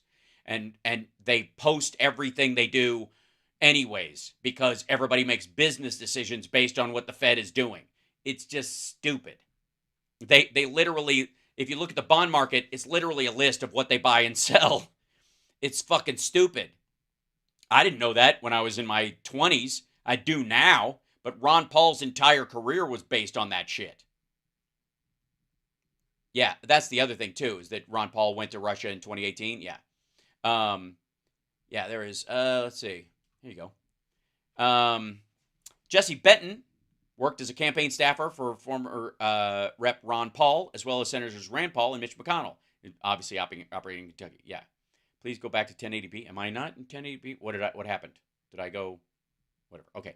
In 2016, he was convicted of campaign finance crimes related to his role. Trump pardoned him before leaving office. Weird. Why would you do that? Why that? Former campaign staffer for U.S. Senator Rand Paul has been charged with channeling money from Russia into the 2016 presidential election. In an unsealed indictment dated September 9th, prosecutors allege Jesse Benton conspired to illegally funnel thousands of dollars of foreign money from a Russian foreign national into the campaign. In October 2016, he received a $100,000 wire transfer from the unnamed Russian national. The indictment states, promising him they would get to meet a celebrity at a fundraiser in Philadelphia promising him that he would get to, quote, meet a celebrity at a fundraiser in Philadelphia on September 22nd, 2016. Prosecutors did not name the candidate, but former President Donald Trump was hosting a fundraiser that night at the Ritz-Carlton in Center City, Philadelphia. The Russian national attended the fundraiser. According to the indictment, his travel to the United States facilitated by an alleged co-conspirator, Roy Douglas Weed, a conservative author. All three had official photographs taken with political candidate one, that was Trump. The two are accused of falsely portraying the contribution as a payment for, quote, consulting work.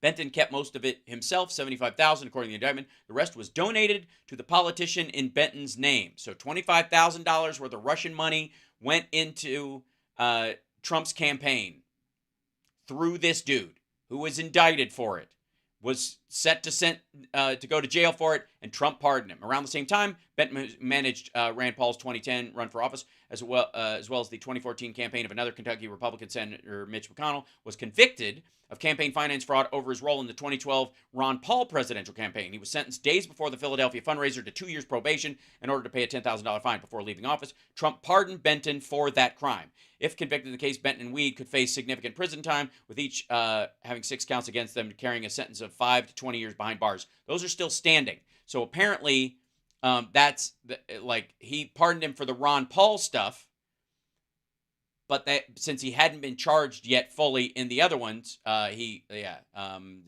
September 9th. Let me look at the actual indictment. Boop. Here we go. This is, here you go. This is a fun time. Jesse R. Benton and Roy Douglas Doug Weed.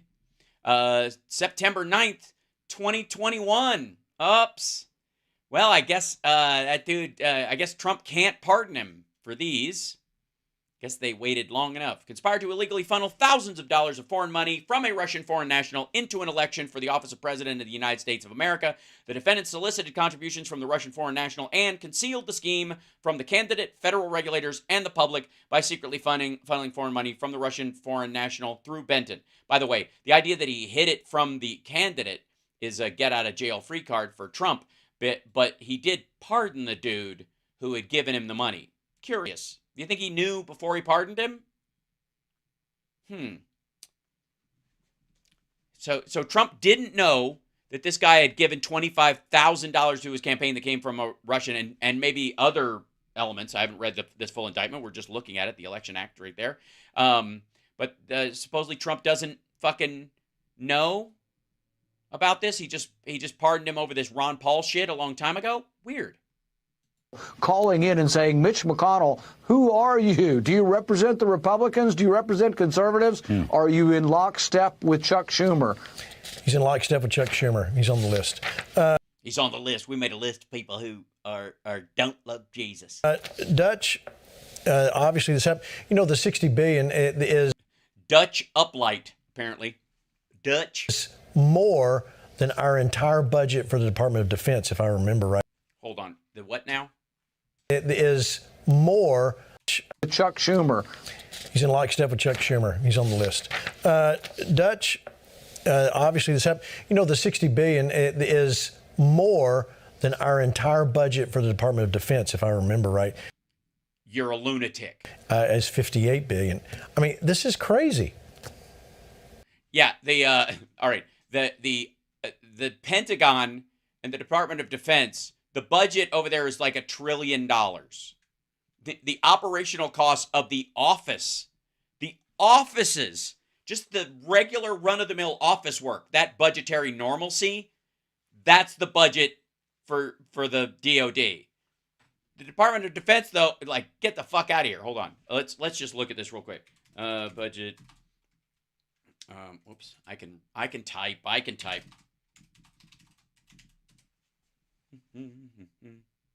Yeah. He's only off by a factor of 10. Hold on. Let's see. How much is the DOD by request? And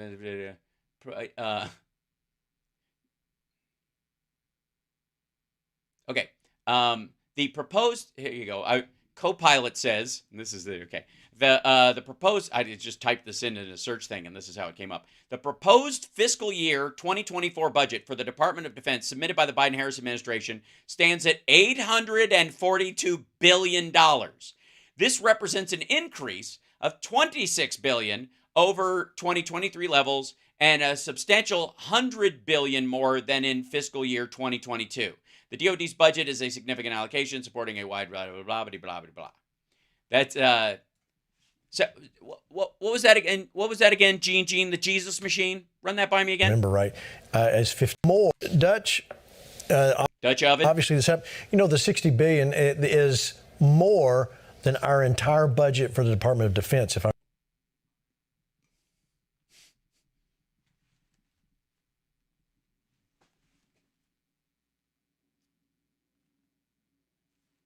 Nope. No, I counted it up. You're off by 2. Yeah, he was off by 2. That's it happened to anybody. I remember right. You don't remember right. Dutch. Tell him, Dutch. Go for it, Dutch. Tell him he's a fucking idiot. Save your friend. Save Gene the Jesus machine from his own idiocy. As $58 billion. Nope, it's not $58 billion. It is not the Department of Defense's budget is not $58 billion. Might be in Russia. Maybe that's your confusion. I mean, this is crazy.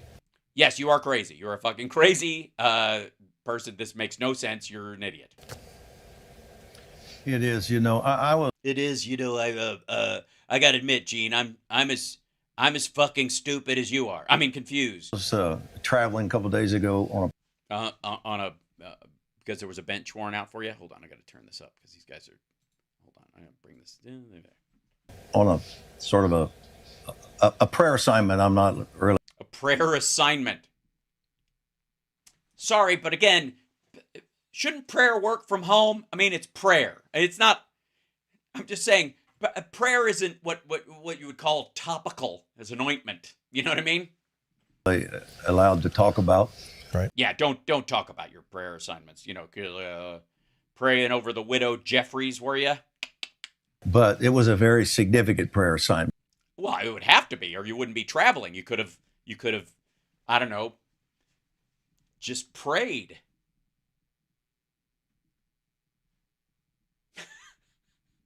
Am I the only person that thinks that's fucking stupid? If prayer works, it works. You don't have to be there. Otherwise, it wouldn't be prayer, obviously. It would be some sort of, it'd be something else. I guess it would be testimony. And on the way there, on the way to praying, in the vehicle where you, I mean, obviously you don't pray and drive at the same time. That's crazy. On the plane. Oh, you were flying. Oh, thank God. So you weren't the pilot, were you? Because pilots shouldn't pray. That's the last person you want. Please, Lord, please. I don't want my pilot doing that at all. I think if anything, they could pray before, maybe a prayer of gratitude after you land. But they should probably be in charge while they're in the air. I'm just saying that I don't want to be on Jesus Take the Wheel Airlines. I'm just saying at no point am I buying a ticket on Jesus Take the Wheel Airlines. Not happening. The Holy Spirit kept talking to me about. Did the person were you in the middle seat? About things and things. Obviously, don't tell us. We don't need to know. But just okay. That's all I needed. The Holy Spirit was talking to you, blah blah blah, and you were trying to fall asleep. I always do. Kept bringing a word to me over and over, and it was the word anarchy. By the way, did the Holy Spirit, by any chance, was he wearing a shirt from Hot Topic and have a nose ring, black hair, maybe some wristbands, and was just doing this and was playing on a Game Boy and was just singing with a mild British accent music that was something about the UK? I'm just saying. All right. And so I just was praying, said, Lord, what are you trying to say to me? And he's like, anarchy. What don't you understand? Anarchy. Yeah, but I know, but what do you mean? What are you trying to tell me? I'm trying to tell you about anarchy. Just fucking anarchy. Anarchy. Anarchy. You misunderstood. I was telling you should watch the works of Alan Arkin. It was Alan Arkin. It's a loud plane. And of course, I was also working on a post on the plane. Sorry, you were ignoring the Holy Spirit while the Holy Spirit was trying to talk to you? Dutch oven, how dare you? How dare you, sir? Plane, writing some things. Writing some, trying to ignore the Holy Spirit. Sure, as we all do. Finally, I just decided I'm going to look this word up. I think I know what it means, but I'm going to look it up anyway.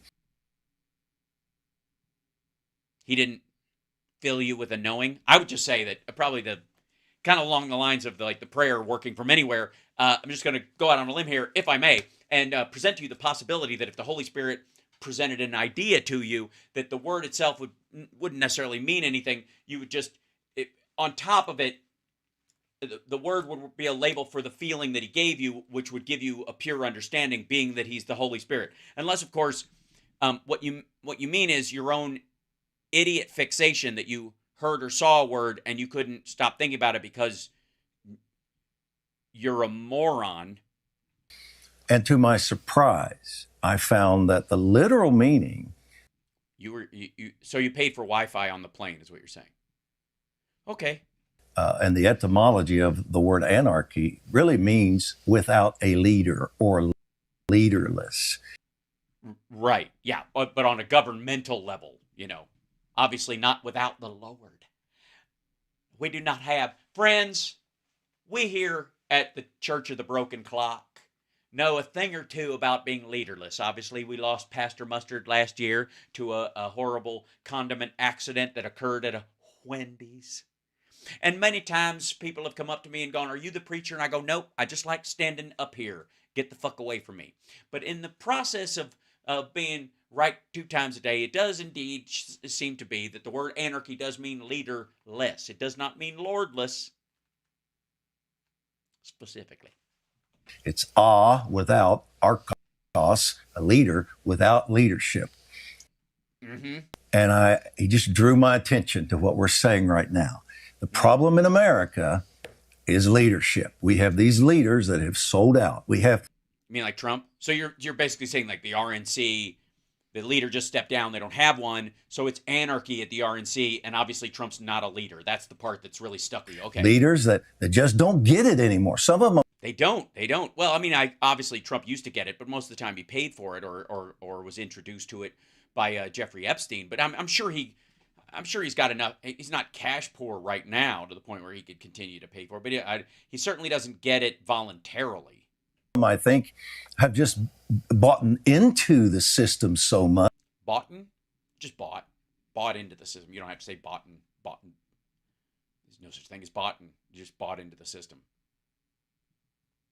It's not a word. Bought. Fuck. They just can't even see straight. They're drunk. But the problem is leadership. Sure. It's not the lack of leadership. It's just bad leadership. So is there another word besides anarchy? Because anarchy obviously means without a leader. But if you have a situation where you just have a bad leader, that's called being a Republican? All right. And we've got to turn it around. And thankfully it is. I agree. There's a new crop coming in, and it's slow. It's a whole lot slower than I want to see. That's right. That I will say that is true. Most of the Republican leadership, the new one, they're all very slow. They are. I've heard them kind of reason their way around certain problems, and he's right. They are really slow. That is true. Right. But they're coming. Right. And they're coming in, and Trump's one of them as well. And that's why he's the new guard. He's new. The guy who was president, lost, and is going to lose again. He's the new. The guy who's 4 years younger than Biden is the new. He's new.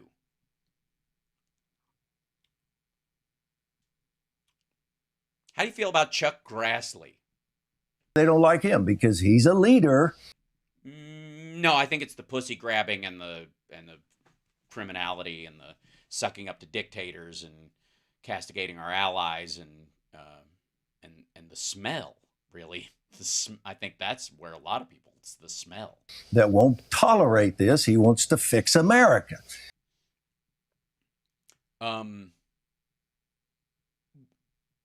Well, shouldn't he have done it while he was president then, or?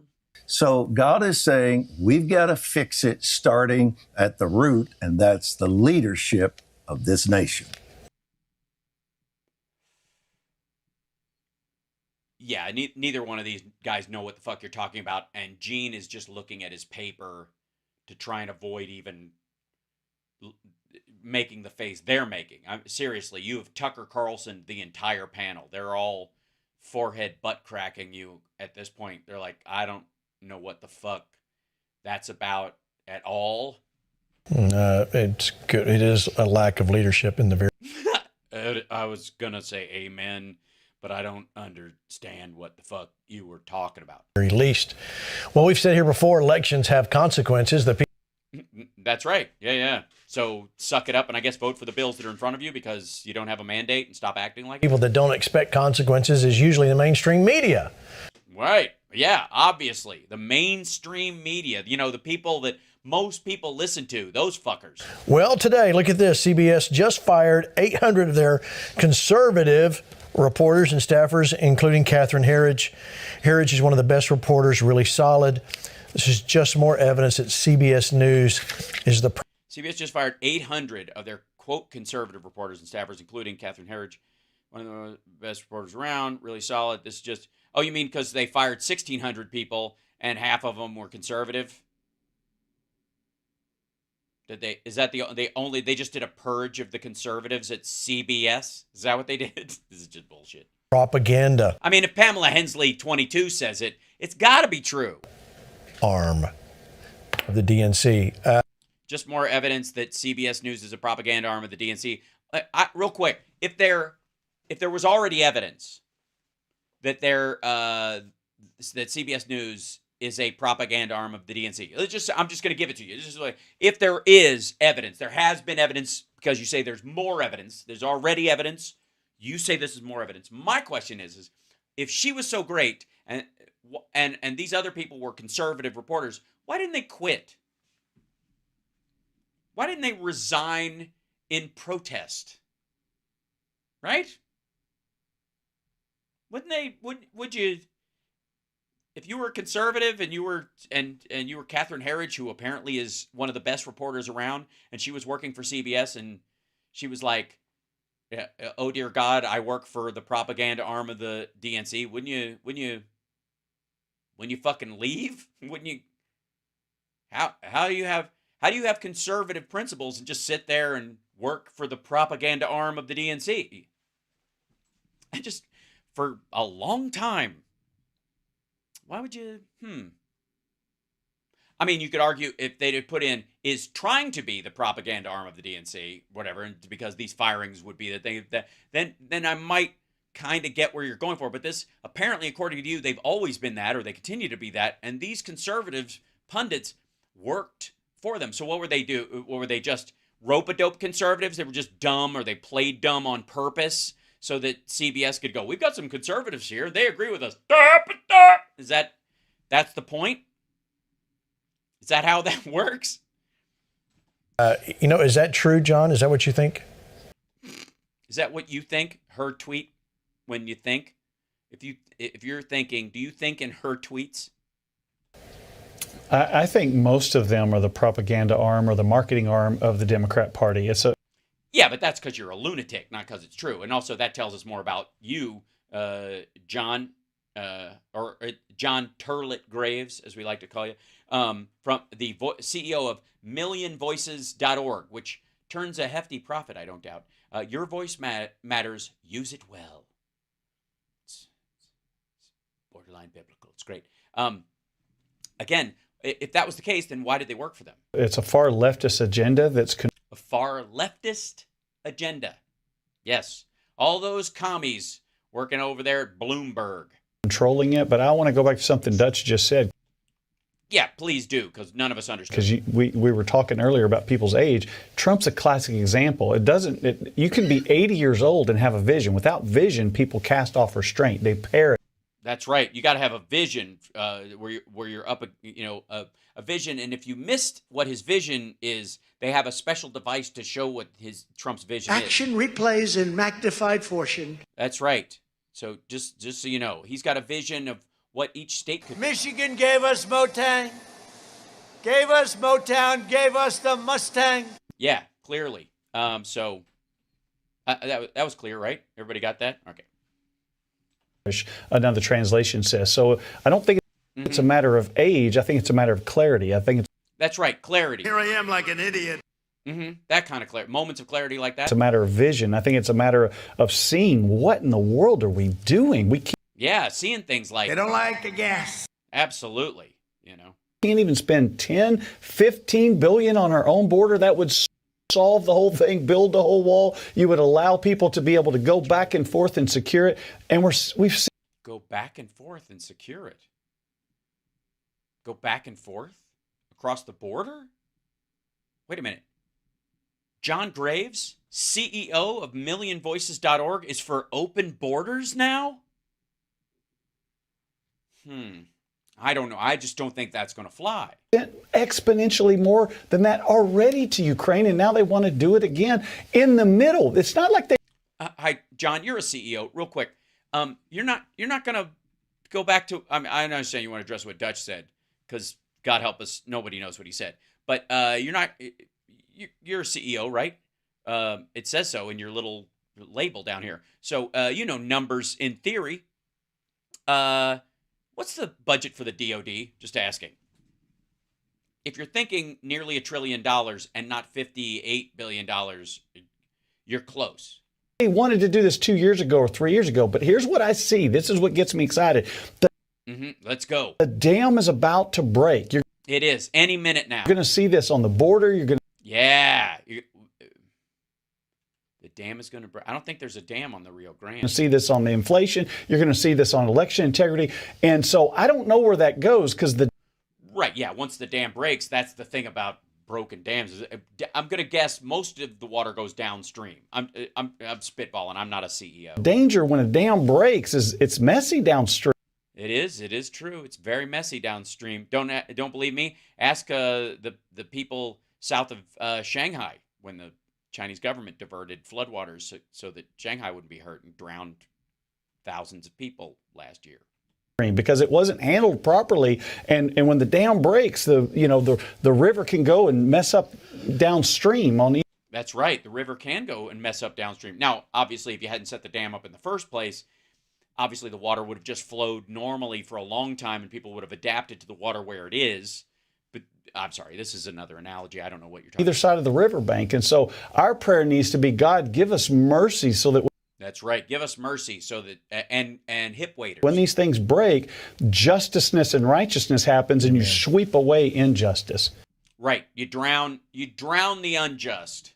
Is that what I hear you saying? Just want people who you consider unjust, you want them to be swept away along with obviously their families and their belongings and that kind of stuff. And the just and the unjust walk side by side, yeah. There are flies, whoa, yeah, and blue skies. Yeah, so true. It is. It's so true. So true. So true. It is true. You should say it's true. Okay, let me read you this. Okay, good. Thank you, because I hate reading, much like the rest of your panel. Benny Johnson posts opening statement of Hunter Biden's former business associate, Tony Bobulinski, says Joe Biden enabled his son to sell access to the United States. Why is enabled in quotes? Most dangerous adversaries, including China, Russia, and more.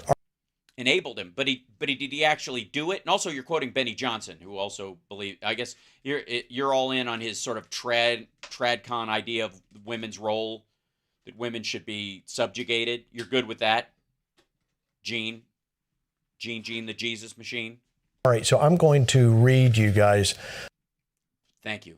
It's reading hour with Gene, the Jesus machine. Some of his statement here, the transcription, but it's all great. Fabulous. Very interesting, but I want to. This is Bobulinski, and I'm going to read you what he said here, all right? This is just part of it. Yeah. Don't play tape of it.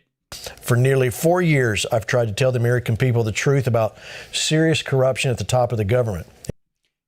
Yeah, but you do realize that during the time you're talking about, Donald Trump was at the top of the government. Joe Biden wasn't even in office. But please continue. In return, I've been falsely accused of being a purveyor of Russian disinformation and a political surrogate.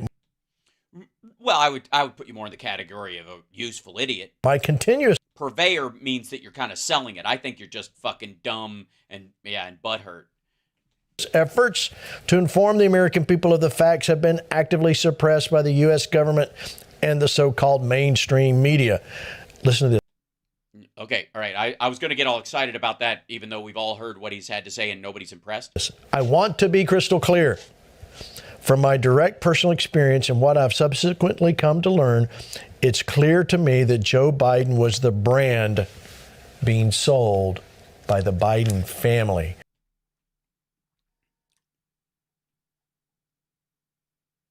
So they weren't selling access, and he wasn't actively intervening on their behalf, and they didn't even try to sell it as such. They were literally just using the last name. You do realize this destroys your entire stupid fucking argument. Rick, this is dumb, boring, silly, ridiculous, a nothing burger. Let me help you. My understanding is that this is damning testimony, and supposedly, what I'm hearing is he actually brought in some documents to back all this up. Is that? You think he brought in some documents to back all this up? What do you think? What do you think the odds are that the documents he brought were the ones that they already have that we've seen from 2017. Is that what you're hearing as well? Mm-hmm. Yeah, and even recordings. You know, this is a guy that was definitely on the inside of the inside. Definitely. Not when Biden was president or vice president or running for president. And also, he was fired. You know, one thing I would clarify is the brand that they were selling. You know, it might have been Joe Biden on the label for these world leaders and companies and whatnot, but it was us that they were selling. It was our tax dollars. It was our future. It was our country. Like what? Like in what way? How did any of this result in the U.S. tax dollars being used? What are you talking about? I mean, I think I know what he's talking about. I think he thinks he's talking about the Shokin firing and all that shit and $1 billion loan guarantee, which was not our money. It was only our money if Ukraine was unable to pay it back.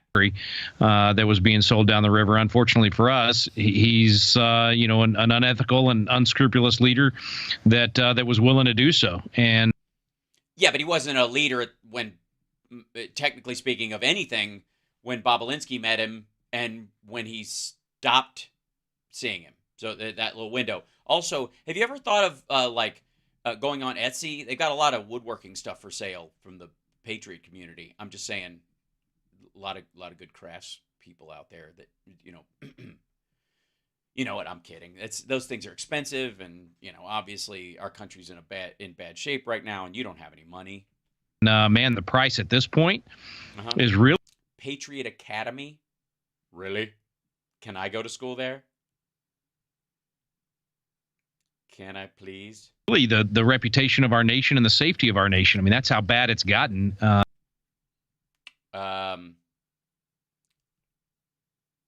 I mean, I will say that the last year of Trump, literally the border was great simply because people were afraid to cross it because we had more cases than Mexico did, and now that's not the truth. So maybe a bunch of people in Mexico want to cross the border because it's safer to be here than almost anywhere else, and you have a better chance at succeeding than anywhere else on the planet right now. That is also materially obviously true. Because I'm not sure he would have been able to hold on to the power or even ultimately win the presidency if he hadn't done a lot of these corrupt things that gave him the money and the power to stay in the game longer than. What are you talking about? All he needed was Jim Clyburn and a bunch of Democrats to actually want a Democrat in office. What are you talking about? Dude, he didn't have the money early on. Because of Clyburn, they helped him pick it up. Like, did these motherfuckers sleep through 2020? He should have been. So, yeah, the price has been incredibly high, but this guy is, man, he was right there on the inside of it all. Of course, they're going to try to silence him, man. That's why they're bringing all the game of projecting onto him Russian collusion and all the same songs and the same dance. Right. But what Dutch was saying earlier about all of this being, you know, uncovered and what it. Yeah, we didn't see Dutch say that part of it. Your editing eliminated that part. I don't know what you're talking about. I'm very bored. Does for us in the long. Oh, sorry. You can probably enroll, Hal. Patriot Academy has a bold mission to equip and educate a generation of citizen leaders to champion the cause of freedom and truth in every sector of society. So, hey, I'm doing it already. As we help restore our constitutional republic and the biblical principles that cause a nation to thrive. Biblical principles. You don't mean slavery, do you? Because I will have a problem there. Everything else I'm kind of cool with, especially corporal punishment. Look out. By the way, I'm not into any kinky, you know, Lot and his daughters kind of stuff. I mean, it's not, is that part of do you have to go through any of that? Is that like an initiation? Long run in terms of being able to heal, we got to go through this pain and this uncovering of all the. That's what it is. That's what Mike Pillow says. Yeah, God wants us to go through hell so that we understand what cool is. Hot, hot, hot, hot, hot, hot. Oh, that's so much better. See what I mean? You don't really appreciate room temperature until you've been through hell. Nasty, ugly things to be able to have the. That's not nice. Gene's right there in front of you. I'm blanking on the word that Dutch used earlier, but it didn't matter anyways. None of the words he used made sense. Essentially, the cleansing of what our nation needs. So it's going to be painful for the next few years. Yes, we need. This town needs an enema, Lawrence. Again, but man, I'm actually thankful. I'm excited, and I'm. Yeah, absolutely. Why wouldn't you? The money's pouring in.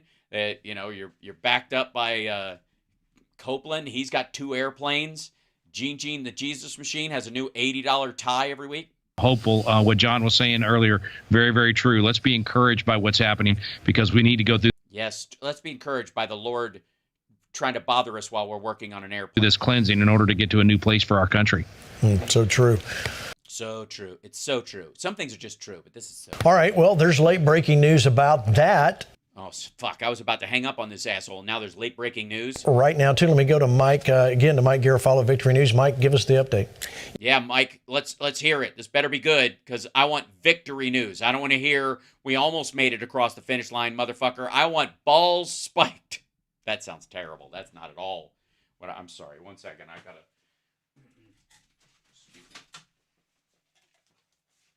Hi, YouTube. Yeah, I said balls spiked, and I just think people are going to misconstrue that. Can we roll back? Yeah, just destroy the past up till, I guess now is fine. Yeah, everything up till now. Yeah, no, obviously not that. I mean, that was a great date. I'm not going to lie. Yeah, and the memories of my family and my relationships and stuff like even the tough stuff. You know what? Fuck it. Leave it. I appreciate it. I appreciate it. Okay. Thanks very much. Yeah. Hold the mail. Bye. Gene, what you're reading was the opening statement that Tony Bobulinski released earlier this morning. Well, then, So really open. And he went behind closed doors. House Oversight Chair Look out. James Comer said on Just the News tonight that former Hunter Biden business partner Tony Bobulinski said during today's closed-door testimony that the business the Bidens were engaged in was selling, as you said, the Biden brand. Yeah, that's not news. It's not breaking because he said that part already. So he said what he said before he said what he said. Okay, all right. Well, at least he said it. They were influence peddling. Comer. No, that's he didn't say that. And by the way, peddling, you can only peddle influence when he's in office. He wasn't in office. Comer, that is, went on to say the interview with Bobulinski was contentious with verbal attacks from Democrats on the Oversight Committee who yelled at Bobulinski, belittled Bobulinski. Well, I mean, that's difficult to do because he does a lot of that himself or whatever. But was he okay? Is he all right? He's a grown man, right? And some even threatened him. Oh, dear. With being threatened by a Democrat. Comer said it was behavior he has never seen in a transcribed interview. I see. Did they threaten him? Did they say something like you're under oath or what you're saying is a lie and it's a provable lie? You realize you're under oath. Those kind of things. Is that the kind of threat? Also, it's nice to know Comer was actually there since he hasn't been showing up for the other ones. But, maybe he wasn't there. We're just talking about the transcripts. Maybe he just heard about some of it or he talked to Bobulinski beforehand so he knew what he was going to say. The transcript of the entire interview will soon be released. Fabulous. And posted on the Oversight Committee website. Yeah, and he's going to say the same thing he's been saying. Talked to the committee this afternoon, and they said, keep checking the website. Oh, yeah, I'm going to keep. It's coming, Gene. Oh, man, I'm going to be up. So it's not there yet. So it's not really news. You don't actually have the news. It's not on the site currently. So you broke into the news. I was enjoying the back and forth blather of Gene the Jesus Machine and Dutch Oven and John Turlett Graves and whoever the lady is that you haven't allowed to talk, which I think is great. I think stay true to the TradCon ideals and never let the woman talk. I think that's important. It really, talk about a brand. That really would sell the Flashpoint brand. Just have a woman on, never let her talk. It's kind of perfect. I'm impressed. But you broke in on that and to give us all news that they haven't posted anything other than what he already read. That's it. So are they still meeting tonight, or are they just going to release information?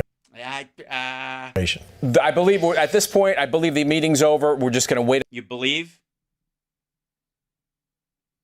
Well, I guess that's the key to Flashpoint, isn't it? Because that's what is the show about if it's not about belief? What's the spot?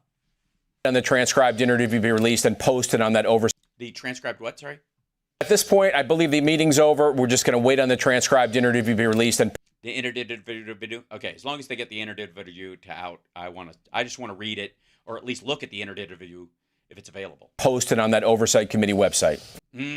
Yeah, well, you keep refreshing that page, and whenever it shows up, you push that little button on your desk, and you'll get a Diet Coke. All right, thanks, Mike. Yeah, thanks, Mike. So good. I'm glad we. I just honestly, I knew he didn't have anything to say. It's just that Dutch was having some sort of gas attack, and everybody ran out of the studio, so I had to cover some time. What do you want? For that. All right, John, you heard what's going on there. Things that, we were saying 3 years. Bored. I'm bored. Fuck you, I'm bored. You're boring. Flashpoint, you've done it. You've bored me off the entire clip, halfway through, and for God's sake, you've proved your point that you are indeed, Flashpoint is the butt knuckle of the internet, the absolute Craigslist of right-wing ideology, the come get the free stuff menu on Craigslist of conservative thought. That's what it is. It's like, please somebody come and pick up this piano. My dog filled it with shit, and if you wash it out, you can have a free piano. That is the Flashpoint brand. Now, I know I'm going over a little bit, but I have to. Folks, I have to go a little bit long tonight. Hit that like, subscribe, etc., etc., etc. Remind everybody, and by the way, thank you for the super chats. Bethany, thank you. Happy Valentine's Day to you as well. Joe Space, thank you for resubscribing on Twitch. Or is that on? Yeah. Yes, on Twitch. Thank you. Don't forget to subscribe if you're on Twitch. If you're one of our, we got a lot of followers over there. We just don't have that many subscribers. You should subscribe, especially if you have Amazon Prime. It doesn't cost you a dime. Also, King USMCO says my representative tried to say FISA warrants are legal spying, but voted to impeach. I've asked him multiple times how he plans to get evidence, not witnesses. It's a good question. It's a great question, actually. I would love to hear what their answer is if they ever give you one. Also, Leslie, thank you so much. Republicans are leaving the Capitol for 2 weeks vacation. Oh, yes. So they can, and by the way, during that time, they're going to get an earful about the border bill, and they're going to be lying to their constituents, and it's going to be hilarious. I think we have a responsibility, by the way, to post shit about the border bill that Republicans would like on, especially X, but on all your social media. Just like, not the whole thing. You can include a link to the whole thing, and that's what I think it's the best way to do is put a section in there. Just grab a line about this. By the way, it makes the standard for asylum more difficult, blah, blah, blah. Shortens the number of time people can stay in the country, ends catch and release, all that, and then include the link just so that as their followers see it, they get more and more irritated at the people while they're on vacation. Yeah. Mm-hmm. This is the thing, though. I'm afraid. I'm deeply afraid. Not just of the kidney.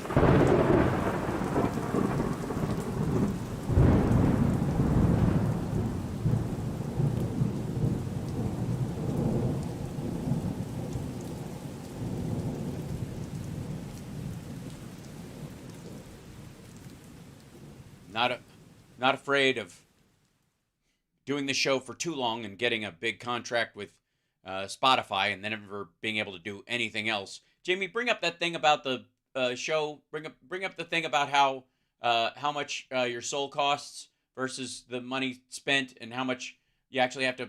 Bring up that clip that I was watching the other night while I was weeping into a bag of Doritos. Bring up that. Thanks, Jamie. Can you put that up on the big board? Thank you. Put that up on the big screen, Jamie. It's not that. I'm worried, as many of you are. I'm worried, but I'm not afraid. Some of us are afraid. Some people are afraid. Hal, what happens if I grow a mustache and it turns into a pair of legs? Then what happens? Then what? Huh? Am I a man who's just kicking ass while I'm pruning my mustache? Is that what happens? What happens? What happens if these legs get old and bent and broken? And then what happens? Well, then I become Viking Crom is our God. He lives in the earth. But the important thing is, I think most of all, is my current fear about how things are going. I find very concerning. Lots of worry that I'm worrying about. Don't worry about anything, Hal. It's going to be okay. But I can't. I'm afraid. I'm afraid that I'll turn into garbage. That's what I'm afraid of. I'm afraid I'm gonna be stuck in here in a bunch of garbage, and it's gonna happen. So, what are you afraid of, Hal? Tell me what you're afraid of. Stop fucking around. And hello? Yes, I'm getting to it. Yes, Pastor Mustard. Hal, what are you afraid of? I'm afraid that the deep state. I'm afraid. You know what? I'm actually more afraid of the girth state. It sounds more painful. The girth state. It'll never hit bottom, but it'll scrape the shit out of the sides. I just don't have any, hey man, don't get me started on what I'm scared of. I ain't scared of nothing. Which is a double negative. I'm technically scared of nothing. Like deep nothingness. Like, that's why I won't read Jean-Paul Sartre. I won't even have it read to me. That's how I feel. Being in nothingness, like that book, I'm like, fuck you, dude. The interesting thing was I did pick up a copy of it once, and I read Being in Nothingness by Jean-Paul Sartre, and I was very shocked that when I opened the book, there were words on the page. I was like, what a dick move.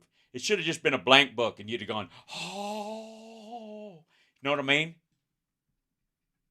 Nobody gets that joke. Too philosophical. What I'm afraid of course, is that they're coming for us. They are. They're. JD Vance, thank you. I know you've been up. You were on the floor at 4 a.m. Shut up.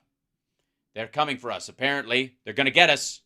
They're coming to take me away, I suppose. But they're coming for us. A dire warning. This isn't just for the Blaze. A dire warning for independent content creators on YouTube, Apple Podcasts, and Facebook. Oh dear, I am one of those people. Now, I don't have a podcast. I mean, my show's turned into a podcast, but for Sexy Liberal in the podcast, but I don't make one. Just saying. Let's see. And sorry about that. That was loud.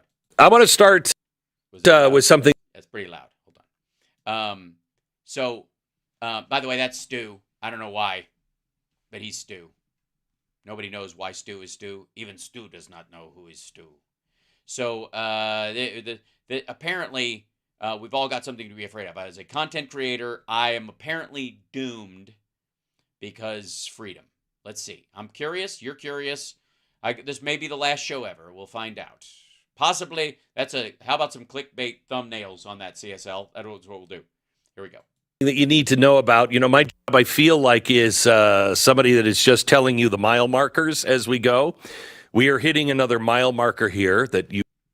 On what? Lack of sleep, sugar bloat. What mile marker are we talking? What highway are we careening down, Glenn? Because you look a little bagged out, man. You really need to pay attention to.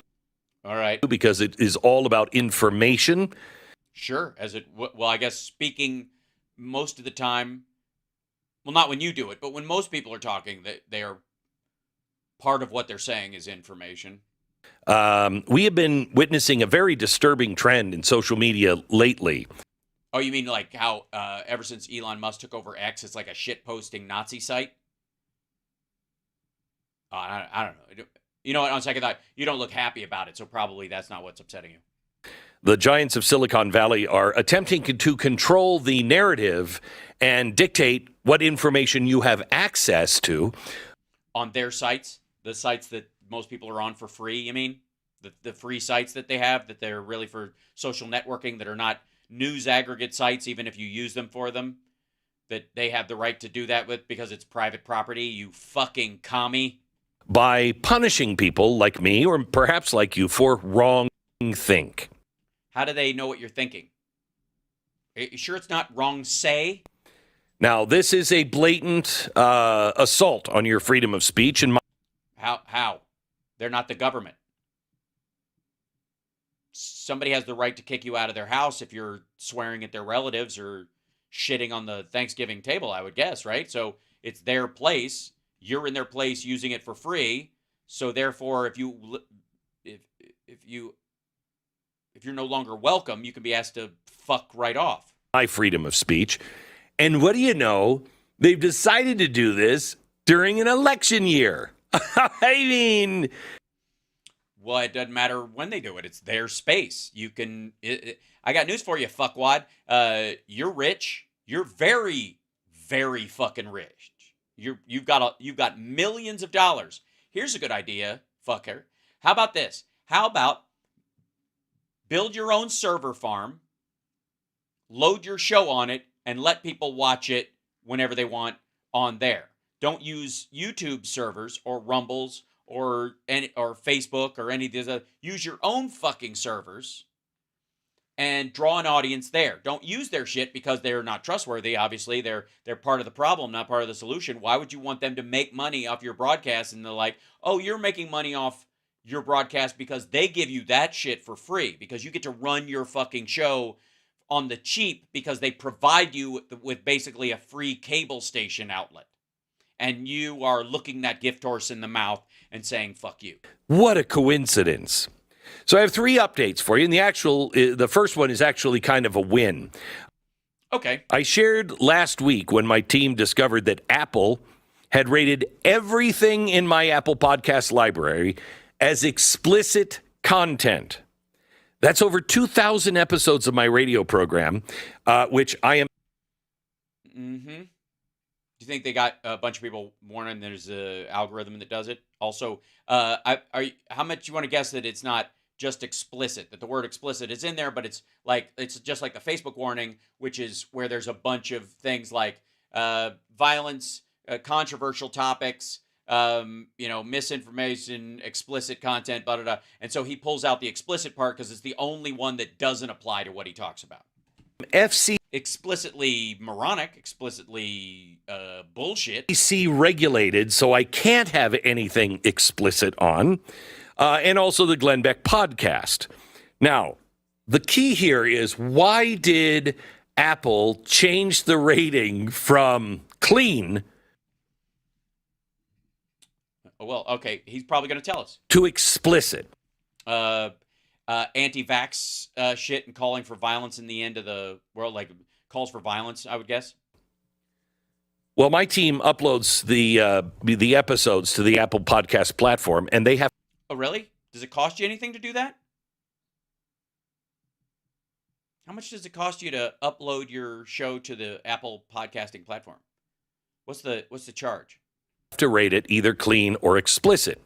Vast majority of my episodes fall under the clean category, but our standards are a little higher than everyone else. Every so often, a guest on my podcast has used colorful language. They'll drop, the F-bomb occasionally. It's happened maybe twice. And my team, trying to make sure that we understand our audience, has flagged those episodes as explicit. That should. Right. So the program overall has enough of that where they can, because it's live and they're not actually updating they're going to take your word for it, because you've said it and because you don't have a standard that edits it out.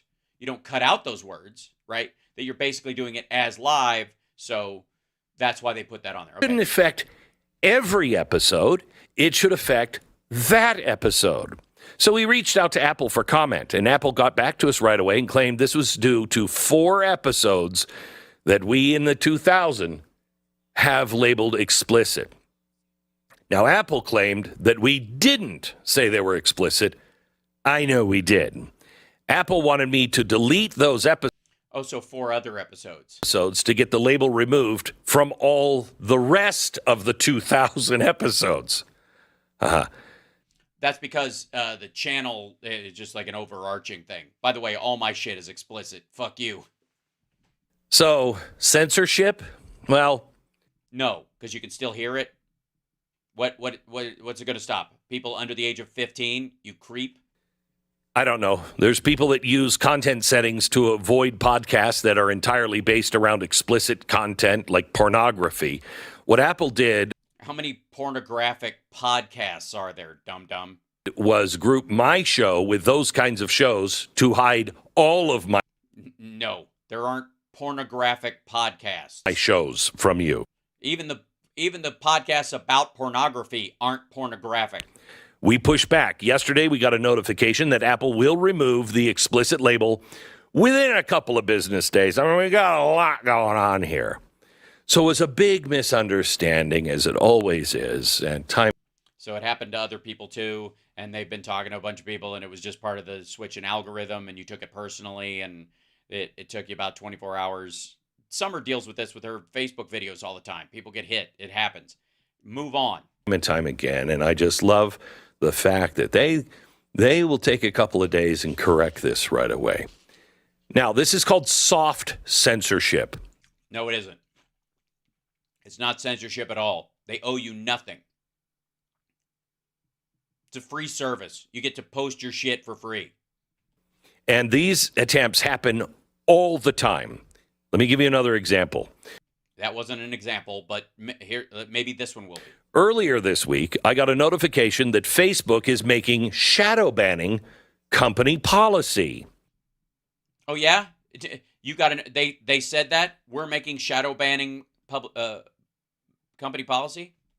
Now, shadow banning, in case you don't know, is when a social media company allows you to post all the content that you want, but then it limits the reach that the content can hit. So. Right, it doesn't. You can't automatically muscle your way to the front of the line. It's people can still find it if they're looking for it, but they don't give you a leg up because while they're not limiting what you can say and what you can do, they're not going to help you. Call it the digital ghetto. Jesus Christ! Fuck you, dude. Tell that to people who had grandparents in Warsaw, and also say that to. I'm kidding. You don't know any black people. They're just rounding everybody up that disagrees with the government, and they just put them in this little digital ghetto. There's a wall around it. That's porous and not physically real, and you can see anything you want. Well, they can speak all they want, but nobody's going to hear them, okay? No, they're just not going to auto-boost you. Unless you, too, go into the ghetto. So you can go in. And then I guess you can leave if you're not. Now, this time, at least Facebook was kind enough to tell us about it. They posted an article last week called Our Approach to Political Content. So I thought it was just you. Our approach, let's see.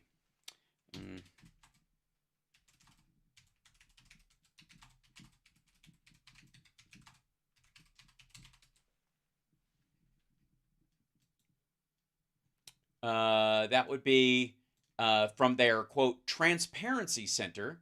That would be this one.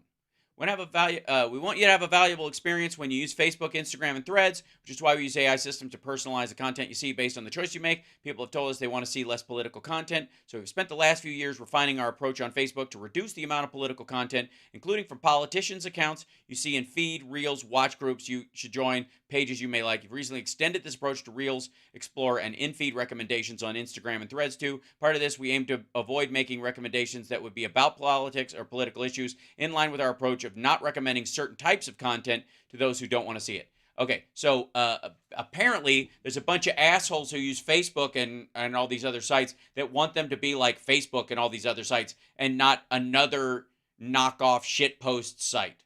Yeah, okay. Now, Facebook admitted now that they are going to shadow ban all political content. Mm-hmm. Yeah, it's in fairness. But that's for you. That has nothing to do with, like, the WEF saying, we've got to silence people. We've got to make sure that people aren't misinformed with things that disagree with our policy and our direction. Well, in theory, the WEF would be one of those organizations since it is a political gathering. Now, Facebook argued that, quote, the people have told us they just want to see less political content. Uh-huh. And it's a private company.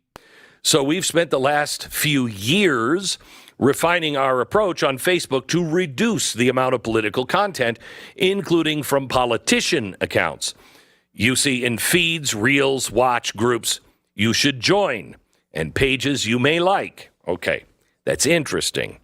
Because my team started noticing, a 95% drop in our penetration on Facebook about a year ago. Right, because you're 100% political, and that's not what Facebook's for. But you can still use it for free. So people, your penetration, you're having penetration problems, are you?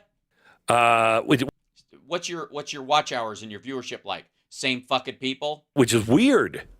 Why? Which is weird. What do you mean? Because you're buying ads and trying to push through, and they're just going, nah.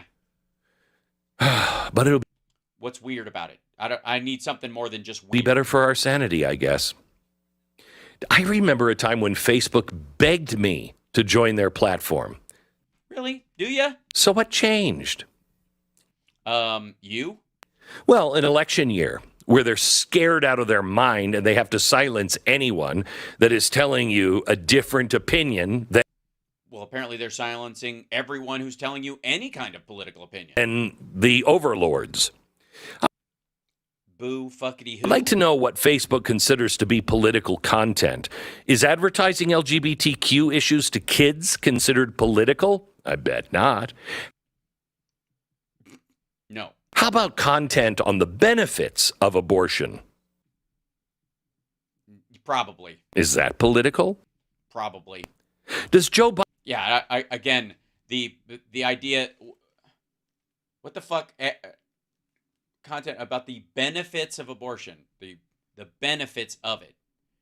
Can you give me an example? Because that's fucking weird. Biden get a pass since he's the president, despite the fact that he's running for re-election? Or is it just the right-wing candidates and issues that are from the right wing that are considered political? Well, again, probably everybody. Don't worry, Facebook isn't banning all political content. Instead, it's just hiding it by default. If you Right. If you want it, you can bring it back. want to see the political content, then you can customize your feed preference and turn it back on. You can also add people like me to your favorites list so you can still see my content in your feed. Sounds great. Okay, this is an ad. That's what this is about. This has been a standard that they've worked on for a while, and I'll show you. Here's the whole letter. They've sent this to our approach to political content overall. In addition, you can personalize what you see on Facebook through customization tools we offer in your feed preferences and directly in places like your feed. You can provide direct feedback on a post by selecting show more or show less. Use reduce. This is the same shit that's on X as well. Show me less of this content. Show me more of this.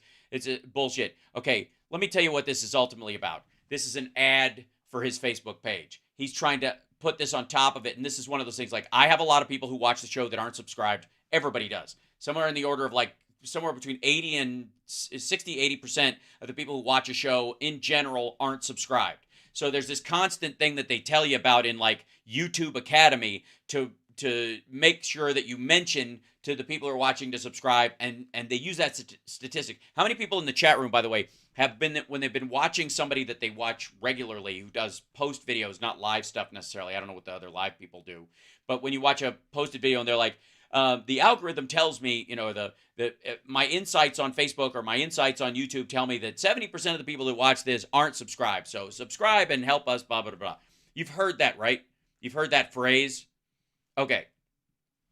That's what they literally, in the YouTube Academy thing that you go through, and I watched all that shit because I had to, in the middle of COVID, create a show that worked and that was functional, right? Yeah, you see it all the time. There you go. That's what he's doing. This is his version of that trick.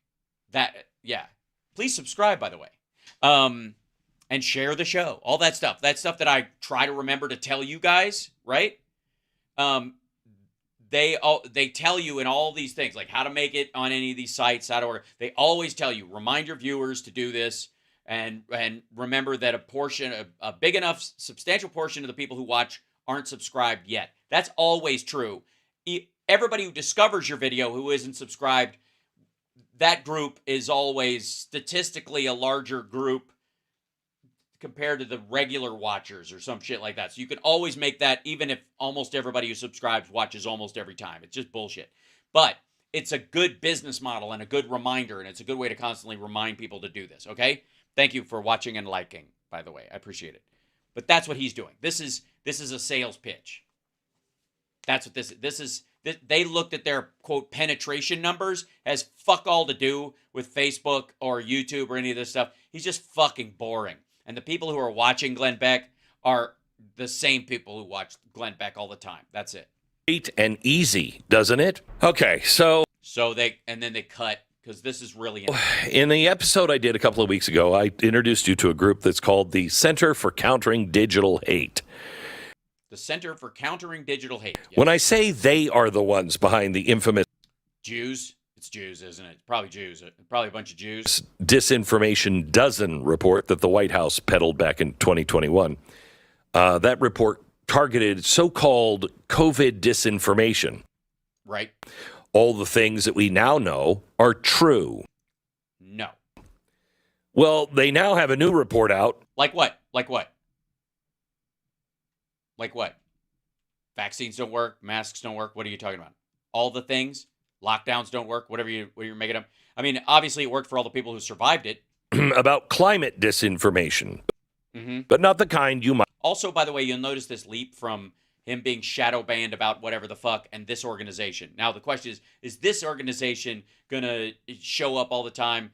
I guarantee somebody on his team or at the Blaze liked or links to or constantly watches stuff from this organization, and that's why it keeps showing up in their feed. And he's like, we're losing content with our viewers, but these people keep showing up in our feeds. Like, motherfucker, the same reason you keep showing up in mine. I don't watch his shit organically. I watch it for this show, usually only on this show, but I sure as shit get a bunch of Glenn Beck's recommendations because the fucking algorithm isn't a person, it's a machine, and it thinks I like this shit. That's why I watch it, which I do, but mostly for the lulz. Might be thinking of. Now, when I say they, I really mean him, because there is only one employee at this nonprofit. Okay. Earlier this year, a British outlet called The Independent highlighted this new report. Apparently, oh yeah, The Independent. I've heard of them. They're mainstream media. It's nice that you're citing them, though. That's good. You know, it shows growth. It's the Center for Countering Digital Hate, and they are furious that social media companies are allowing a new form of climate change denial to spread to their platforms. It's no longer good enough for companies like YouTube to censor people who believe in climate change. Or believe that it is fake. They've been doing that, but that's not enough. That's the old kind of denial. The Center for Digital Hate defined the new denial as anything that claims global heating is beneficial or harmless, that global elites' climate solutions may not work, or that so-called climate science or the climate movement can't be trusted. Okay. Anecdotal shit about a single dude operating this thing where he's trying to fight for climate change, and he's attacking not just the concept, but genuinely talking about the content of their argument. What's your fucking point? Now, I'm not sure how questioning the global elites is a form of digital hate, but apparently now it is, because that guy at the CCDH has spoken, and the White House will partner with him. So now people like me who have never denied that the climate is changing, in fact, I say the climate has always been changing, we're considered spreaders of hateful disinformation because we... Well, that's because there's a difference between... it's kind of like the Black Lives Matter conversation. Black Lives Matter literally comes from Black Lives Matter 2. The idea being that other lives seem to matter, but Black lives don't seem to. Therefore, it is important to say and recognize that Black Lives Matter because the evidence seemed to be pointing in the other direction, and that's why the phrase needed to be said. That's why you needed to say all lives matter, except in its inclusion to try and make the point that Black Lives Matter and not that like a way to shrug it off. Is the similar kind of situation. And in this one, when he's saying climate change, what we're talking about is anthropogenic climate change, the human effect on the climate. All climate changes all the time, but the percentage of impact that we are having matters, and it matters increasingly. And so that's the point. Yes, Black Lives Matter too, as in also, and climate change that we're referring to is the result of anthropogenic climate change, with the impact that human life and human industry is having on it as well. Not just that the climate is changing. This is lying through omission. Things like reimagining farming might kill millions of people. You know, like it has every time it has ever been attempted in the past. Okay, first of all, Snotty, reimagining farming the way Mao did from an ignorant point of view, or let's say even around the Dust Bowl, which was not about farming at all, but it was about giving land to people who didn't know how to fucking farm, is one thing. But the idea that are you suggesting, and I'm guessing by the look at you, that you don't eat anything that is raised its whole life and stays in a barn, that stays in a industrial egg facility, for example, or an industrial chicken facility, or industrial meat processing plant, or that kind of stuff. So you only eat stuff that is raised by Amish farmers and personally slaughtered by you. That looking into how to affect the impact of the off run from cow dung and pig dung and all that kind of stuff, all that is a wasted effort. Trying to actually handle that because of the volume of humans on the planet and what we eat and the variety of things that are out there, and how some crops leach the topsoil faster than others, and so you got to be aware of that, or rotating crops around and all that kind of stuff should actually fucking matter. I'm kidding. Keep eating garbage, you snotty little boy. Now, the CCDH made sure to specifically call me and Blaze TV out as spreaders of this new denial. Now, this isn't just pointing the finger. This was a threat. Boo-hoo. Because the CCDH then demanded that you... Mao Zedong, yes, Arizona. Mao Zedong, first of all, he wanted to kill all the birds because the idea that the birds were lowering the crops yield on wheat and rice, and by killing all the birds, he destroyed a lot of the ecosystem and caused one of the biggest famines. That is, I mean, there are a myriad of reasons, but ultimately starved 30, 40 million people to death. YouTube demonetize any content that spreads new denial. But remember, this is one... Why do you need to make money off of it? Don't you make money off of the station? Don't you have advertisers and all that kind of stuff? Who cares if they demonetize your shit? My stuff gets demonetized all the time because I say fuck. How's that fair? I click the little box that says my show's not for kids, right? But because I swear I'm demonetized, or my monetization is lowered a step all the time because I'm technically explicit. You know what my response to that is when that happens on Facebook or YouTube, which is all the time? You know what it is? Fine. It's their platform. If I want to stay within the confines that will heighten my monetization and change what my show is about, then I can. I choose not to, so it's on me. Right?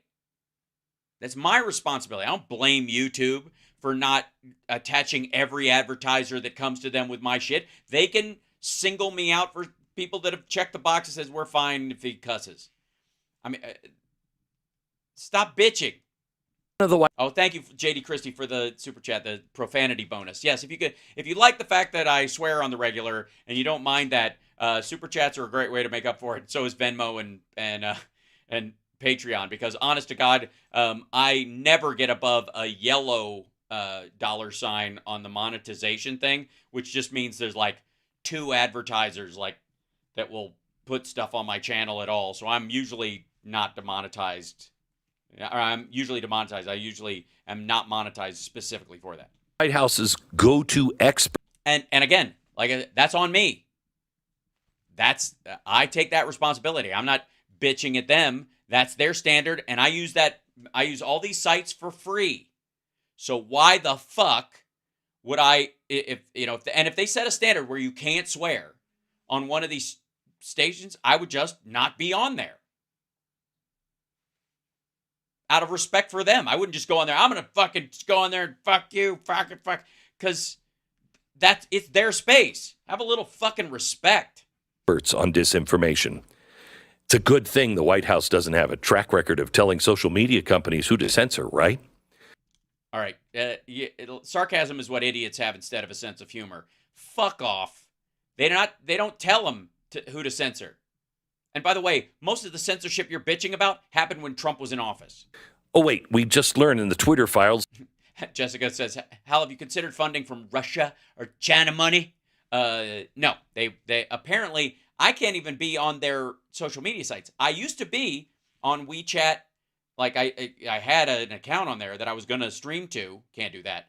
And obviously, and I used to have a VK account, which is the Russian version of Facebook or Meta. And weirdly, right after the war started, my channel went away. Isn't that weird? It just evaporated. The login was gone. I don't know what happened. Now, obviously, I used a separate email and a separate password that I don't use anywhere else for that because I don't trust these fuckers either. But it just went away. It's odd. Isn't that funny? Now, people, by the way, people still watch me in China and Russia. And hi. Shh. Turn down the volume or wear headphones. I know you're on the subway right now, or, but I'm just saying, be careful. That's exactly what they've been doing for years. So let's take a step back here because it's more important for you to understand. Oh, thank you, Nancy. She says, they don't understand personal responsibility. No, they don't at all. Thanks, Foot Munch. You sickie, you. Foot Munch sounds explicit. And what the CCDH's demand actually means. Dun, dun, dun. Stu, do I still have your attention? Because this is... No, Stu is bored. Stu fell asleep, and you're asking... You don't even know what you're fucking talking about, so you're dragging him into it. Really complex, but I just want to make sure people really understand it. Mm-hmm. Can you... And by people, I mean you, Stu. Pay attention. You're on your phone the whole fucking time. I don't know, do something that would bring in, the people that don't have a real big attention span. Taylor Swift, she's in the luxury box watching the radio show today. Look at her. Okay, good. Thank you. There you go. Okay. Jesus Christ. They worked on that early. That was a gag. They talked about that earlier. That had, you could see that had the bones of a Greg Gutfeld joke. Ugh. The rubbery, weak, splintery bones of a Greg Gutfeld bit. So here it is. They want YouTube to limit the monetization of any content that goes against the global elite's narrative. Is that how they put it? They just said anybody who goes against the global elite's narrative. Do they define who the elites are? Do they mention, is there a list of elites? Because I should be on it. I'm just saying. And if I, in general, are against the global elite's narrative... Who would that be? Then you wouldn't want any of my content monetized. Right, but you don't need their filthy fucking commie money. Right? Why do you need their money? Why do you need YouTube's fucking money? Why do you have to have it monetized? Why don't you have your membership thing and your own ads? Don't you do live reads and shit like that? Honest to God, is his shit they must be pulling tens of thousands of dollars off this site. He probably makes $100K a month off of YouTube. So let me get this right, because there's 24,000 views on this video. It was put up 5 hours ago. Now it's probably going to get a lot more hits because it says a dire warning for independent content creators on YouTube, Apple Podcasts, and Facebook. So there's a lot of the people who do that kind of shit, and it'll show up in their feed because of the title and the hashtags and the labels that are associated with it. But let's just say for a second that this is generally close to what he gets and what he operates on. He gets 30,000 views on all these fucking videos. He's going to be, and they put out as many as they do because they do multiple shows a day. They put up multiple clips a day. So he's making tens of thousands of dollars.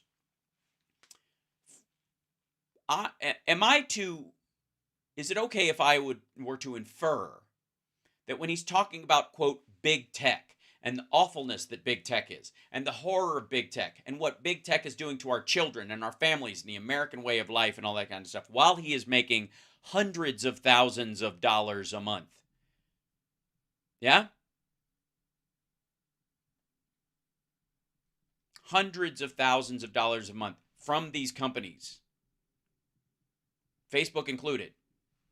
Am I supposed to am I supposed to actually believe that he doesn't want these companies to exist, or he wants to limit their reach or power other than how he can monetize them? The truth is, it's not really cheap or easy to produce content and maintain a team to keep all. Boo fuckity who. No kidding. But you've got a giant subscription model and a huge TV set. It's very expensive having 65 television sets all put together so you could put your fucking name on the wall. I can tell that everybody at the fucking Blaze scrimps and saves just to get the show on the fucking air. The fuck out of here, man.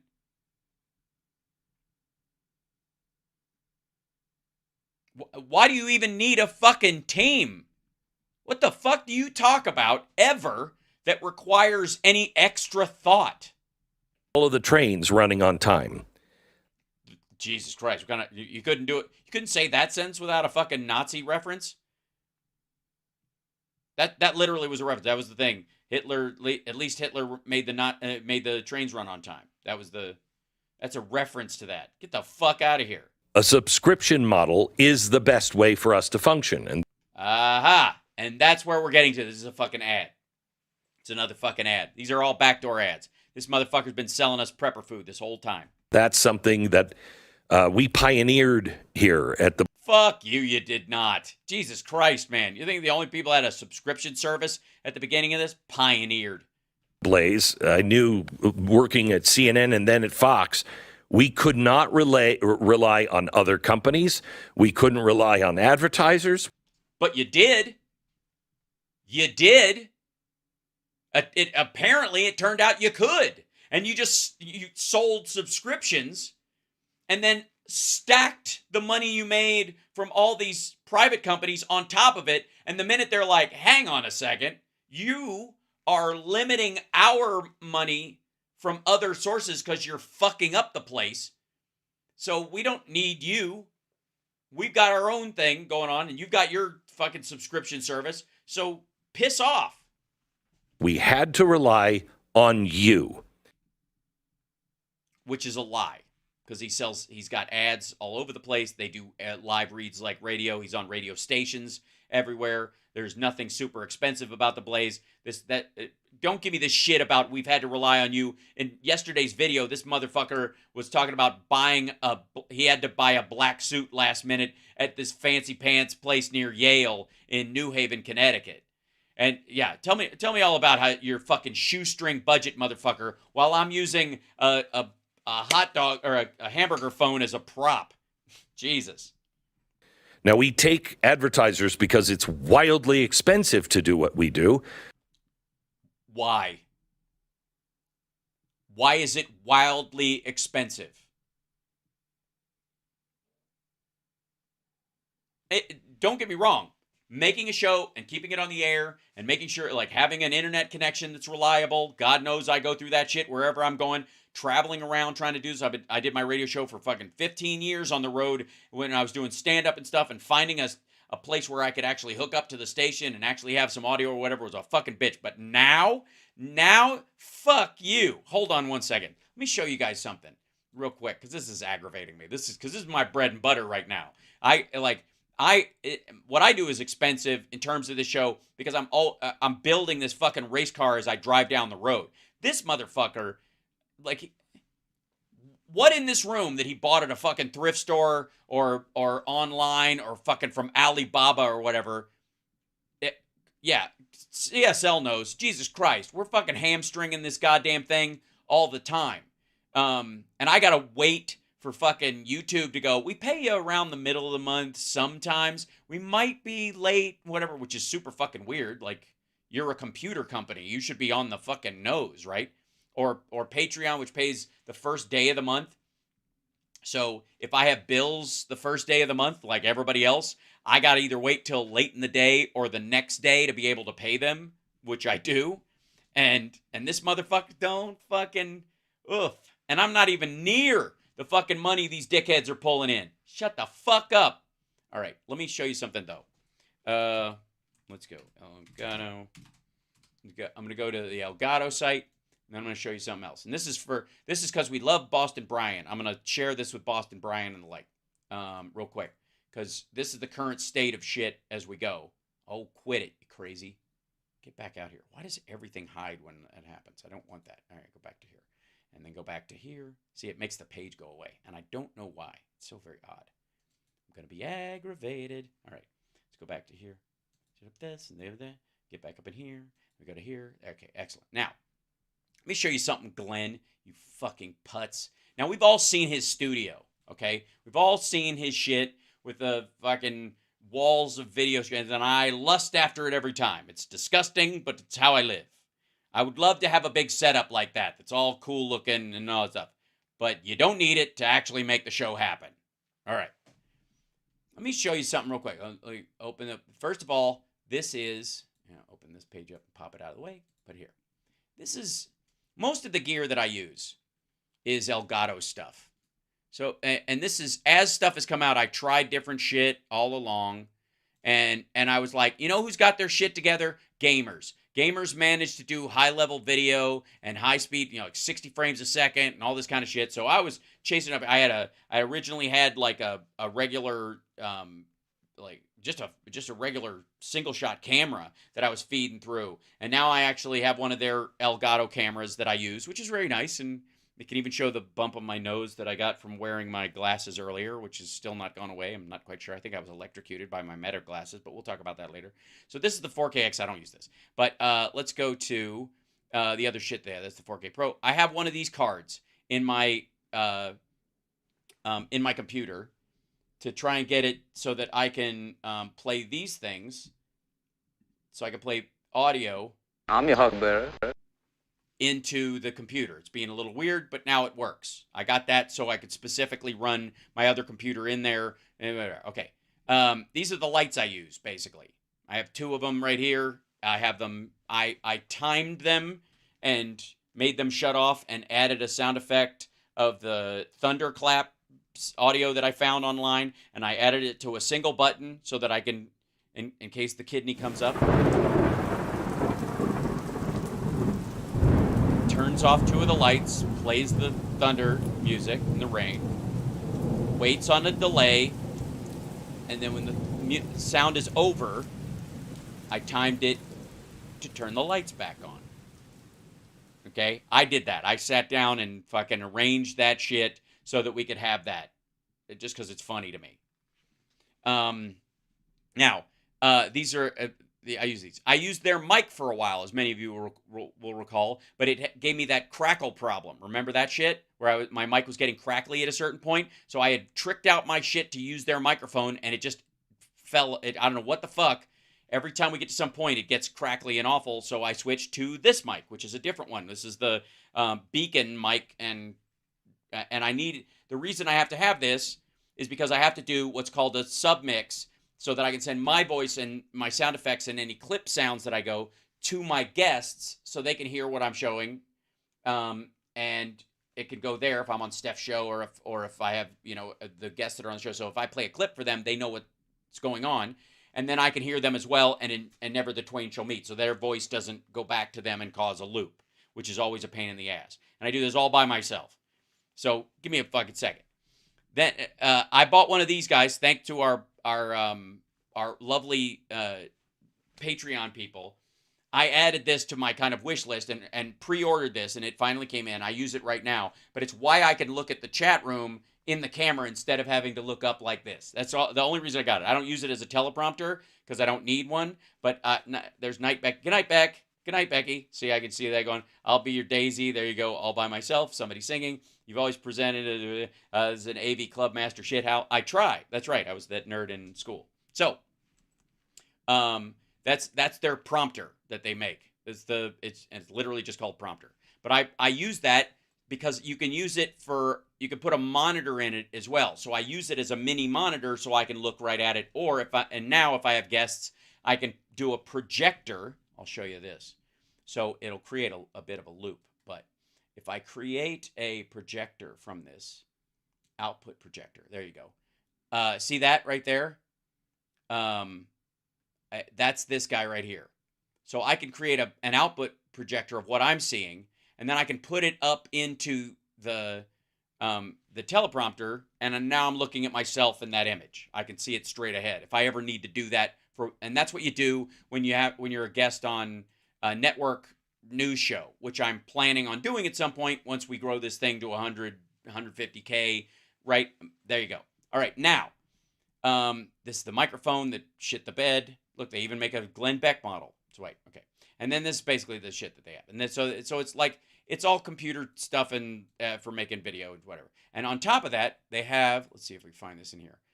Products, go back to the products of the thing, is this guy, which is the main reason why I got all this shit, this Stream Decks. So I have 3 of these that I use for sound effects and to trigger things and all that kind of stuff. And they're all right here.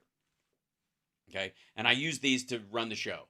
And I have to program every single one of these buttons by myself. Okay? Yeah, till the wheels fall off. You're goddamn right. So, and this little one with 8 buttons on it and the 4 dials is $179. I have 2 of those, and look, you can replace the buttons now. Ooh, I don't need them. Anyways, it's like $179 for those things. And then let's see if I can show you the other big one. Hello, if you know what I'm saying. Is the Stream Deck XL. I have one of these, and these are $249.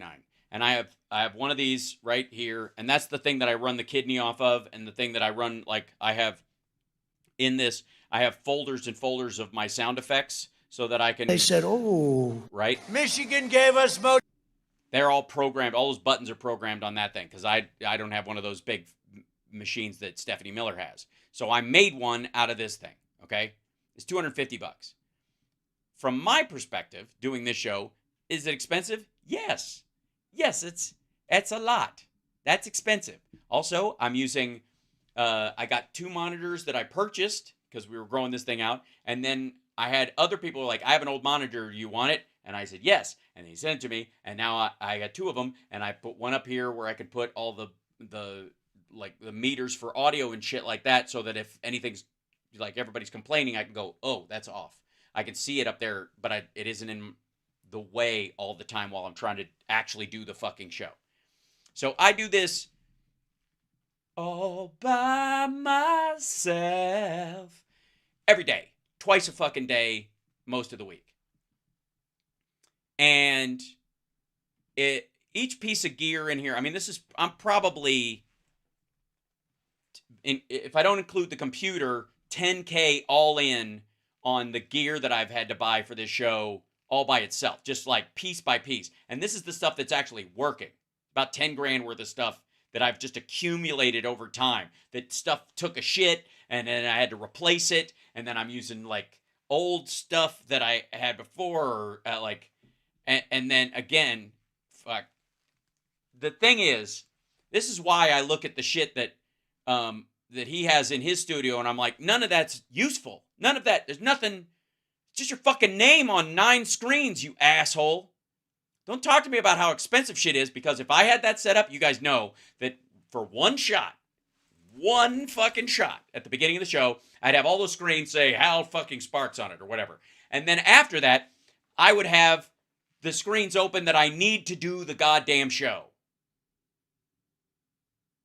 Yes. Oh, I forgot. You're right, CSL. Thank you. And the monthly costs of doing stuff. So I pay for Restream. I pay for Clean Feed, which is ironically named considering. And then all the news sites that I subscribe to on my own, monthly, and the internet that I need to do the fucking show.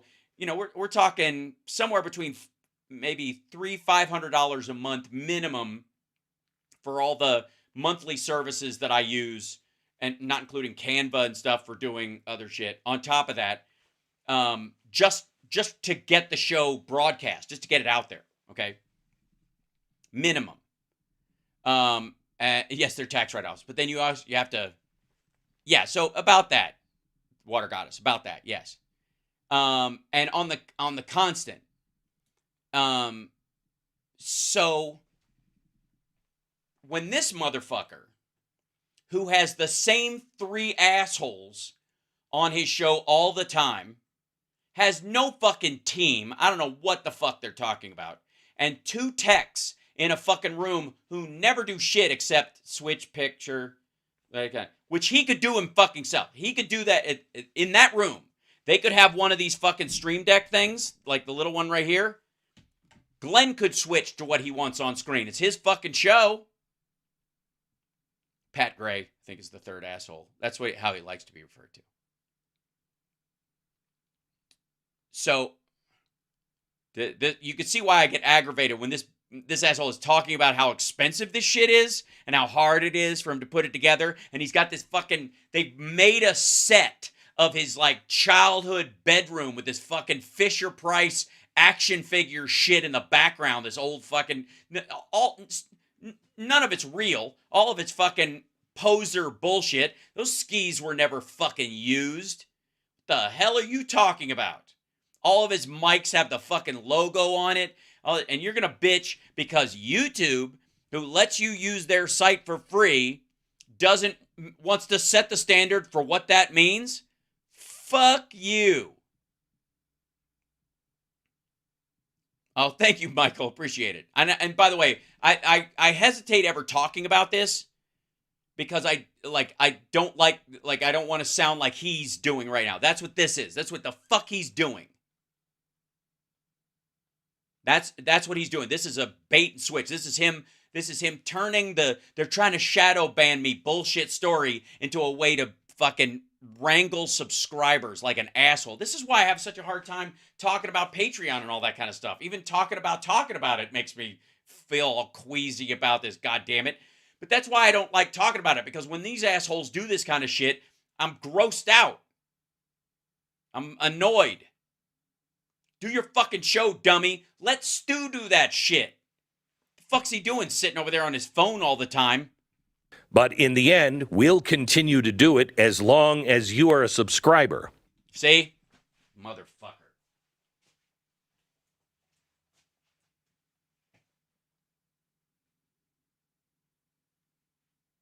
That's why. It's rough. It's difficult. You imagine what I went through with fucking when the software I use to bring Ficus to you was discontinued. Oh man, he was mad. You don't even fucking know, buddy. You don't even fucking know what he went through to get me back from fucking limbo. You don't even fucking know. Like downloading on sketchy websites and trying to reload old software without updates on it, keeping it firewalled from these people looking to shut it the fuck down just so I can be with you. And this motherfucker, this asshole who's got a team. Oh, he's got a team, does he? Does he have a team? You know, Hal's got a team too. He's got team fingers, motherfucker.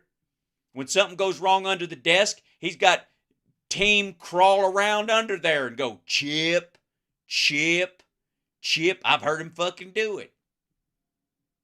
Team this, motherfucker.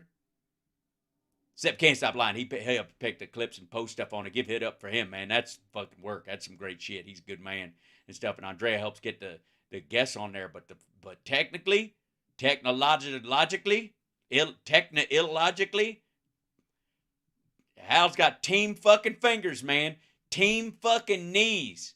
Team fucking plumber crack. You don't believe me? Ask Summer. Hey, leave. Just because I'm under the desk, fucking trying to figure out what's plugged into what and rewiring shit like that. You don't have to bring up the fact that sometimes my pants. Hey, man, I seen it. And I'm a better man for it.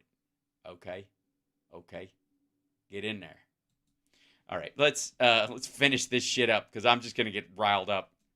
That's why I ask you all the time, please subscribe to The Blaze, because I know. No, I'm not gonna do it. There's no reason. What is coming? Do you? You know what's coming? The dismal, boring end of The Blaze. In fact, it's already here. We only answer to you. So this, I'm going to show you some bullshit. Hey, fuckwad, you answer to Facebook and YouTube and every service you use because you use their service for free. Of this, so you understand what it is. But anyone who is relying on making their money from social media is going to be over soon.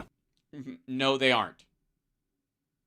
If it lowers my outreach because they're doing this, that's on Facebook, and I'll find either another outlet or people will find me on YouTube, or ultimately you'll find me on fucking BitChute right next to the Nazis. I don't give a fuck. If I'm getting my message out there and that's the only way to do it, I'll do it. And if I can make money off of it, I will. And if I can't, I will supplement this show by touring, which is exactly what I do. So they want YouTube to limit the monetization of anybody that is going against the global elite's narrative. Who gives a fuck? Oh, OnlyFans. Yeah, I'll open an OnlyFans. Just me and a roller getting cat hair off me, ladies. It is important for people to be able to reach new viewers through platforms like YouTube and Facebook. Otherwise, we're only speaking to the choir. What if they didn't exist? They didn't used to exist. What'd you do then?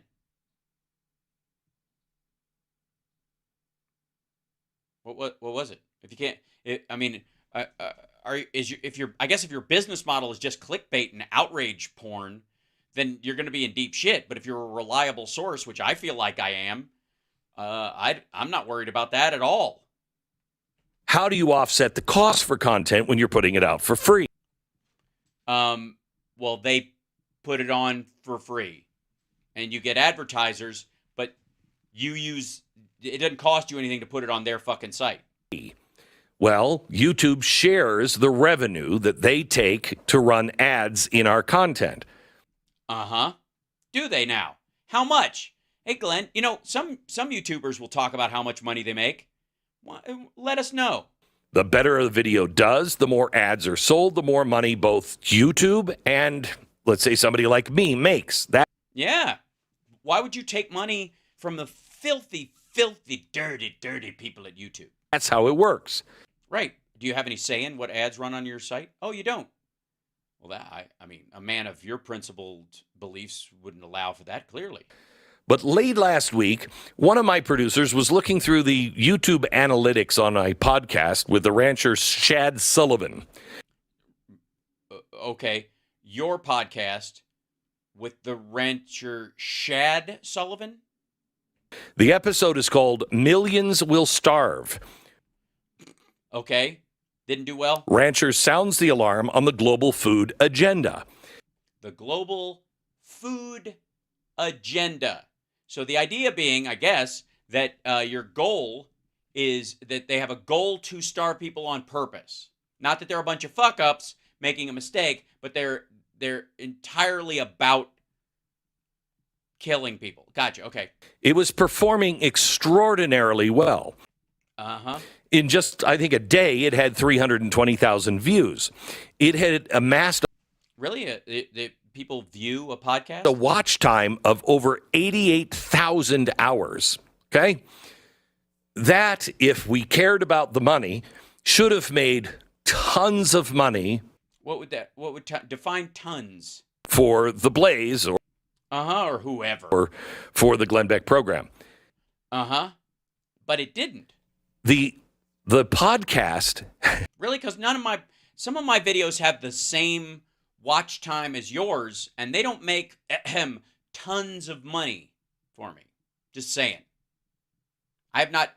I would argue, all British super chats aside, that I could barely rank it in the pounds in that regard, but had 14 YouTube ad breaks.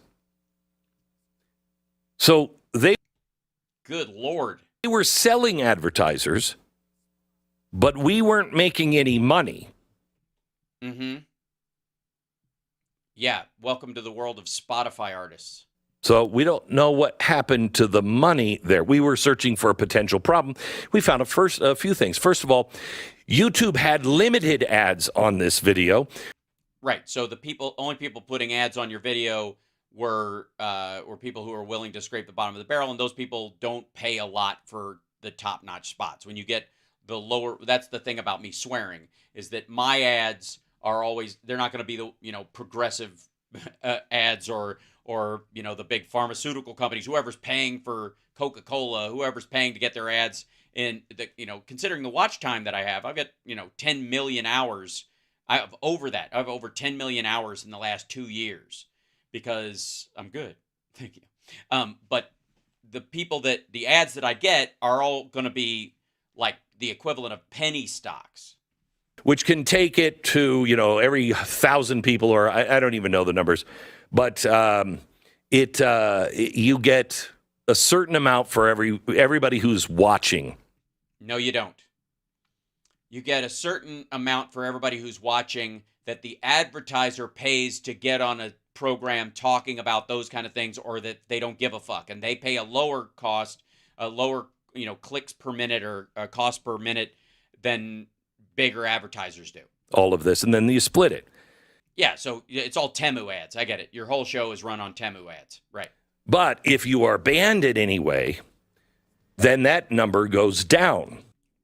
Yeah, welcome to my world. Fuck off. Well, YouTube had limited ads on this video.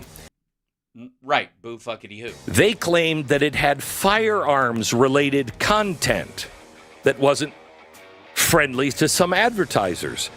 We double-checked. We didn't talk at all about firearms. Nothing would have triggered this restriction. Boo fuckity who? Would you get a troll hit? Welcome to my world. Ah, but there is a catch to this, and it will show you next exactly what's coming to everyone. If you don't know the mile marker, you're not going to know where you are. What if I have a GPS when I don't actually? All right, sorry. Analogy: dark and lonely road. And where you are is heading deeper and deeper into a place where your navigation system is being fiddled with. Ooh, well, that sounds fun. I didn't realize that. Really? Is this going to cost me extra? My navigation system is getting fiddled with.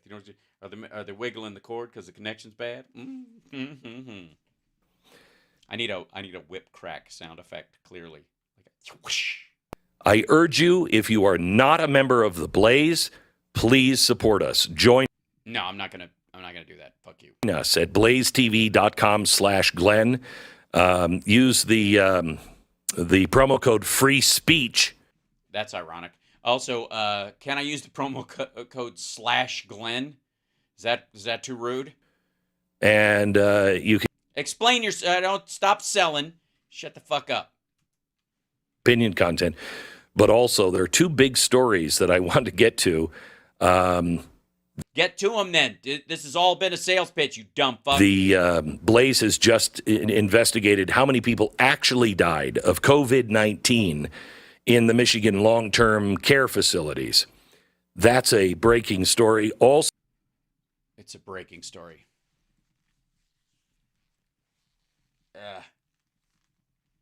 Now I'm getting aggravated. Now, clearly. Okay.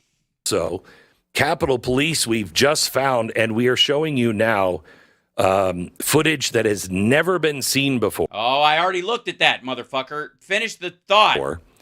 Capitol Police diverted, except one, and we will show you that video that has been like pulled. It's going to fucking break. Everything asshole. Blaze media is doing now, not only in video content and opinion content, but also there are two big stories that I want to get to. Fuck this. Jesus Christ. This is another rope. God damn it. Why? Hold on one second. Why do I always find myself watching this absolute bullshit? Good fucking God. It's just ridiculous. I must be insane. All right. That's the end. Okay, let's finish on the hi chat room. Love you guys. Thank you so much and thanks for listening to my rant about this shit.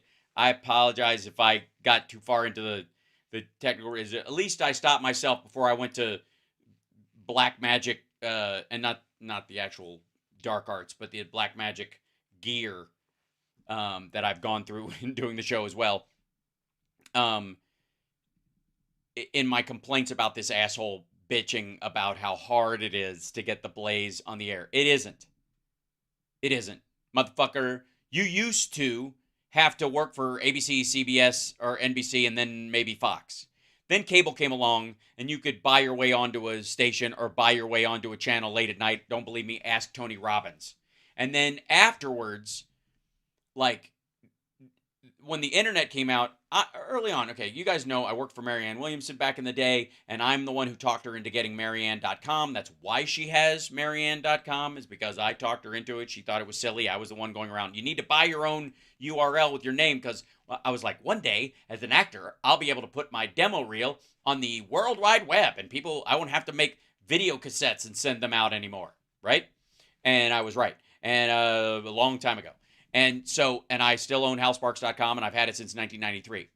That said, when Ustream first came out, many of you will remember, I started streaming on the regular. Then I was on this other service, Livestream. They coaxed me over there. Their gear was very funky, but you could travel with it. And I was like, oh my God, there's this rig. I could take it with me. And then I went back to Ustream, and then YouTube came out, and then they didn't have live streaming, but I was able to post the stuff that I'd done on there. And I did my radio show via Ustream. Effectively, my radio show on WCPT started out as a live stream on Ustream back in the day. And then I was like, I'm already streaming on Saturdays. I'll just put it on the radio too. And I've been doing it that way ever since. Never along the way did I get a boost from being on CNN or any of that other stuff. Now, obviously, acting helped a lot, and it raised my profile, and that's been a bonus. But unrelated to this, it's like stand-up. Even when I go and do stand-up, nothing about maybe the fact that I was funny on Lab Rats, you could say, okay, this guy's funny, so therefore I'll like his stand-up. But none of my other credits are, and obviously I swear a lot, and I do very grown-up material, so if you're looking for what you saw on Lab Rats, you're barking up the wrong tree. But none of the other stuff that I did necessarily as a credit would go, oh, I want to go see this guy do stand-up. It stood alone on its own. The same thing with my music or anything else. There's nothing that sort of overlapped. I'm just good at what I do in each particular pocket, okay? And in this particular instance, like, the same thing is true of the live stream. It doesn't fucking matter that I did other stuff. The show should stand on its own. But this motherfucker, Glenn Beck, has been riding off of the fact that he was on CNN for a while and broadcast his fucking colonoscopy live on the air, and worked for Fox and then got fired, just like Tucker. And then they just, because it's available... thank you, VJ Kodak. Let's connect. I would love to. Well, excellent. I think we can get there. I think with a man with a name like Kodak in his mark probably knows a thing or two about a thing or two. So that's lovely. That said, none of my stuff overlaps. Glenn Beck and Tucker Carlson have been in the same fucking business, doing the same fucking thing this whole time. And the idea that they eventually built a subscription model off of the free work that everybody else has done to create these outlets is... it's a bunch of commie bullshit. That's all I'm saying. I work for a fucking living. And these guys like, boo fuckity who. If I didn't have... I used to pay for Ustream. I used to have to pay for livestream.com when that was on. You had to buy your way onto those sites. And once your stuff was up, it disappeared after a while. It was like Snapchat. It only lasted like a month. And then it would go away. Now, you can have your fucking entire history available on YouTube continually. People could watch your videos over and over and over and over again, right? And this asshole is living off that model and then bitching at them that they want to have some say in what the content should be. Piss off. Kate says, Hal, your channel has restored my faith in the American people and democracy. Can't thank you enough. Oh, Slava Ukraine. Thank you, Kate. I try. And again, I will be here cheering you guys up for as long as I possibly can until it is no longer necessary and I can go back to just being an entertainer in the old-fashioned sense. But until then, I'm more than happy to be here kicking ass and taking names and showing these motherfuckers how it's done on a goddamn shoestring. I made these moving graphics myself. I didn't buy them from a fucking package, Mr. fucking Flashpoint, you assholes. I made all the... I mean, the Venmo thing doesn't look that great. I'm sorry. I have a better looking version of it, but it didn't work. And then when I reloaded the image, it just went out. You don't need to hear this. Oh, the Ustream times we had. That's right, man. That was a while ago. That's absolutely right, CSL. Way back in the day. On a G-string budget. That's my OnlyFans. So, see this shit right here? This is fucking... I hung this fucking green screen in my office. That's what's here, okay? See the other lights? These are the lights I'm talking about. All right. God damn it. And this motherfucker wants to bitch that he doesn't have 19 fucking screens. The wall... All right, hold on. Let me see if I can find some I don't mind. I'm not going to do it with a guitar because it might hurt something. Hold on. Here, something I have a lot of sitting around. Camera stands. Lighting stands from Sexy Liberal when I fucking shot all these things. Okay. So this is a camera stand. It is only extended this far. Okay. This is as far as it is. This is the whole thing. You can fit it on screen. Okay. That's the wall. Oh gosh, and my light fell over. That's funny. That's hilarious. That's the wall right there. This is the green screen. The other wall is right behind that. Don't give me any shit about it's hard and it's expensive and it's difficult and boo fuckity hoo. Put your show on the web, stand by it, or fuck right off. Now I gotta go fix my ring light, which just fell over because it's gonna knock other stuff over. It's always something. It's always something. Excuse me, YouTube? Yeah. I have a couple of issues, if I might. Yeah, thanks.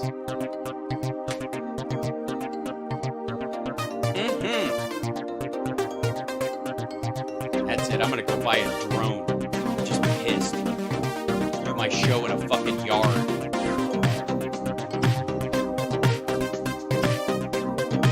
Thank you guys, by the way, for subscribing. Thanks for following. Thanks for giving me your eyeballs. It's the greatest gift you can give anybody, and I appreciate it. Those that support the show, love you guys. We couldn't do it without you. But if you can't at all, thank you for just being here and trusting me with your time. It's the most valuable thing you have in the world, and I really mean it. Fuck, I love you guys. Take care of yourselves and take care of somebody else. I'll see you tomorrow.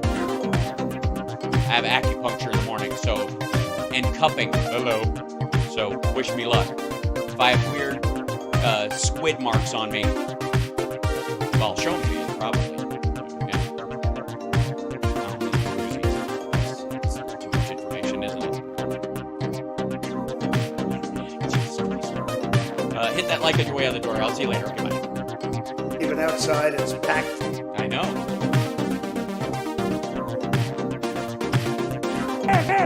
Sexy. I'm rich and I'm dead sexy. Call me Snake. To be a moron, to be Morocco, an imbecile, like the dumbest motherfucker that ever lived.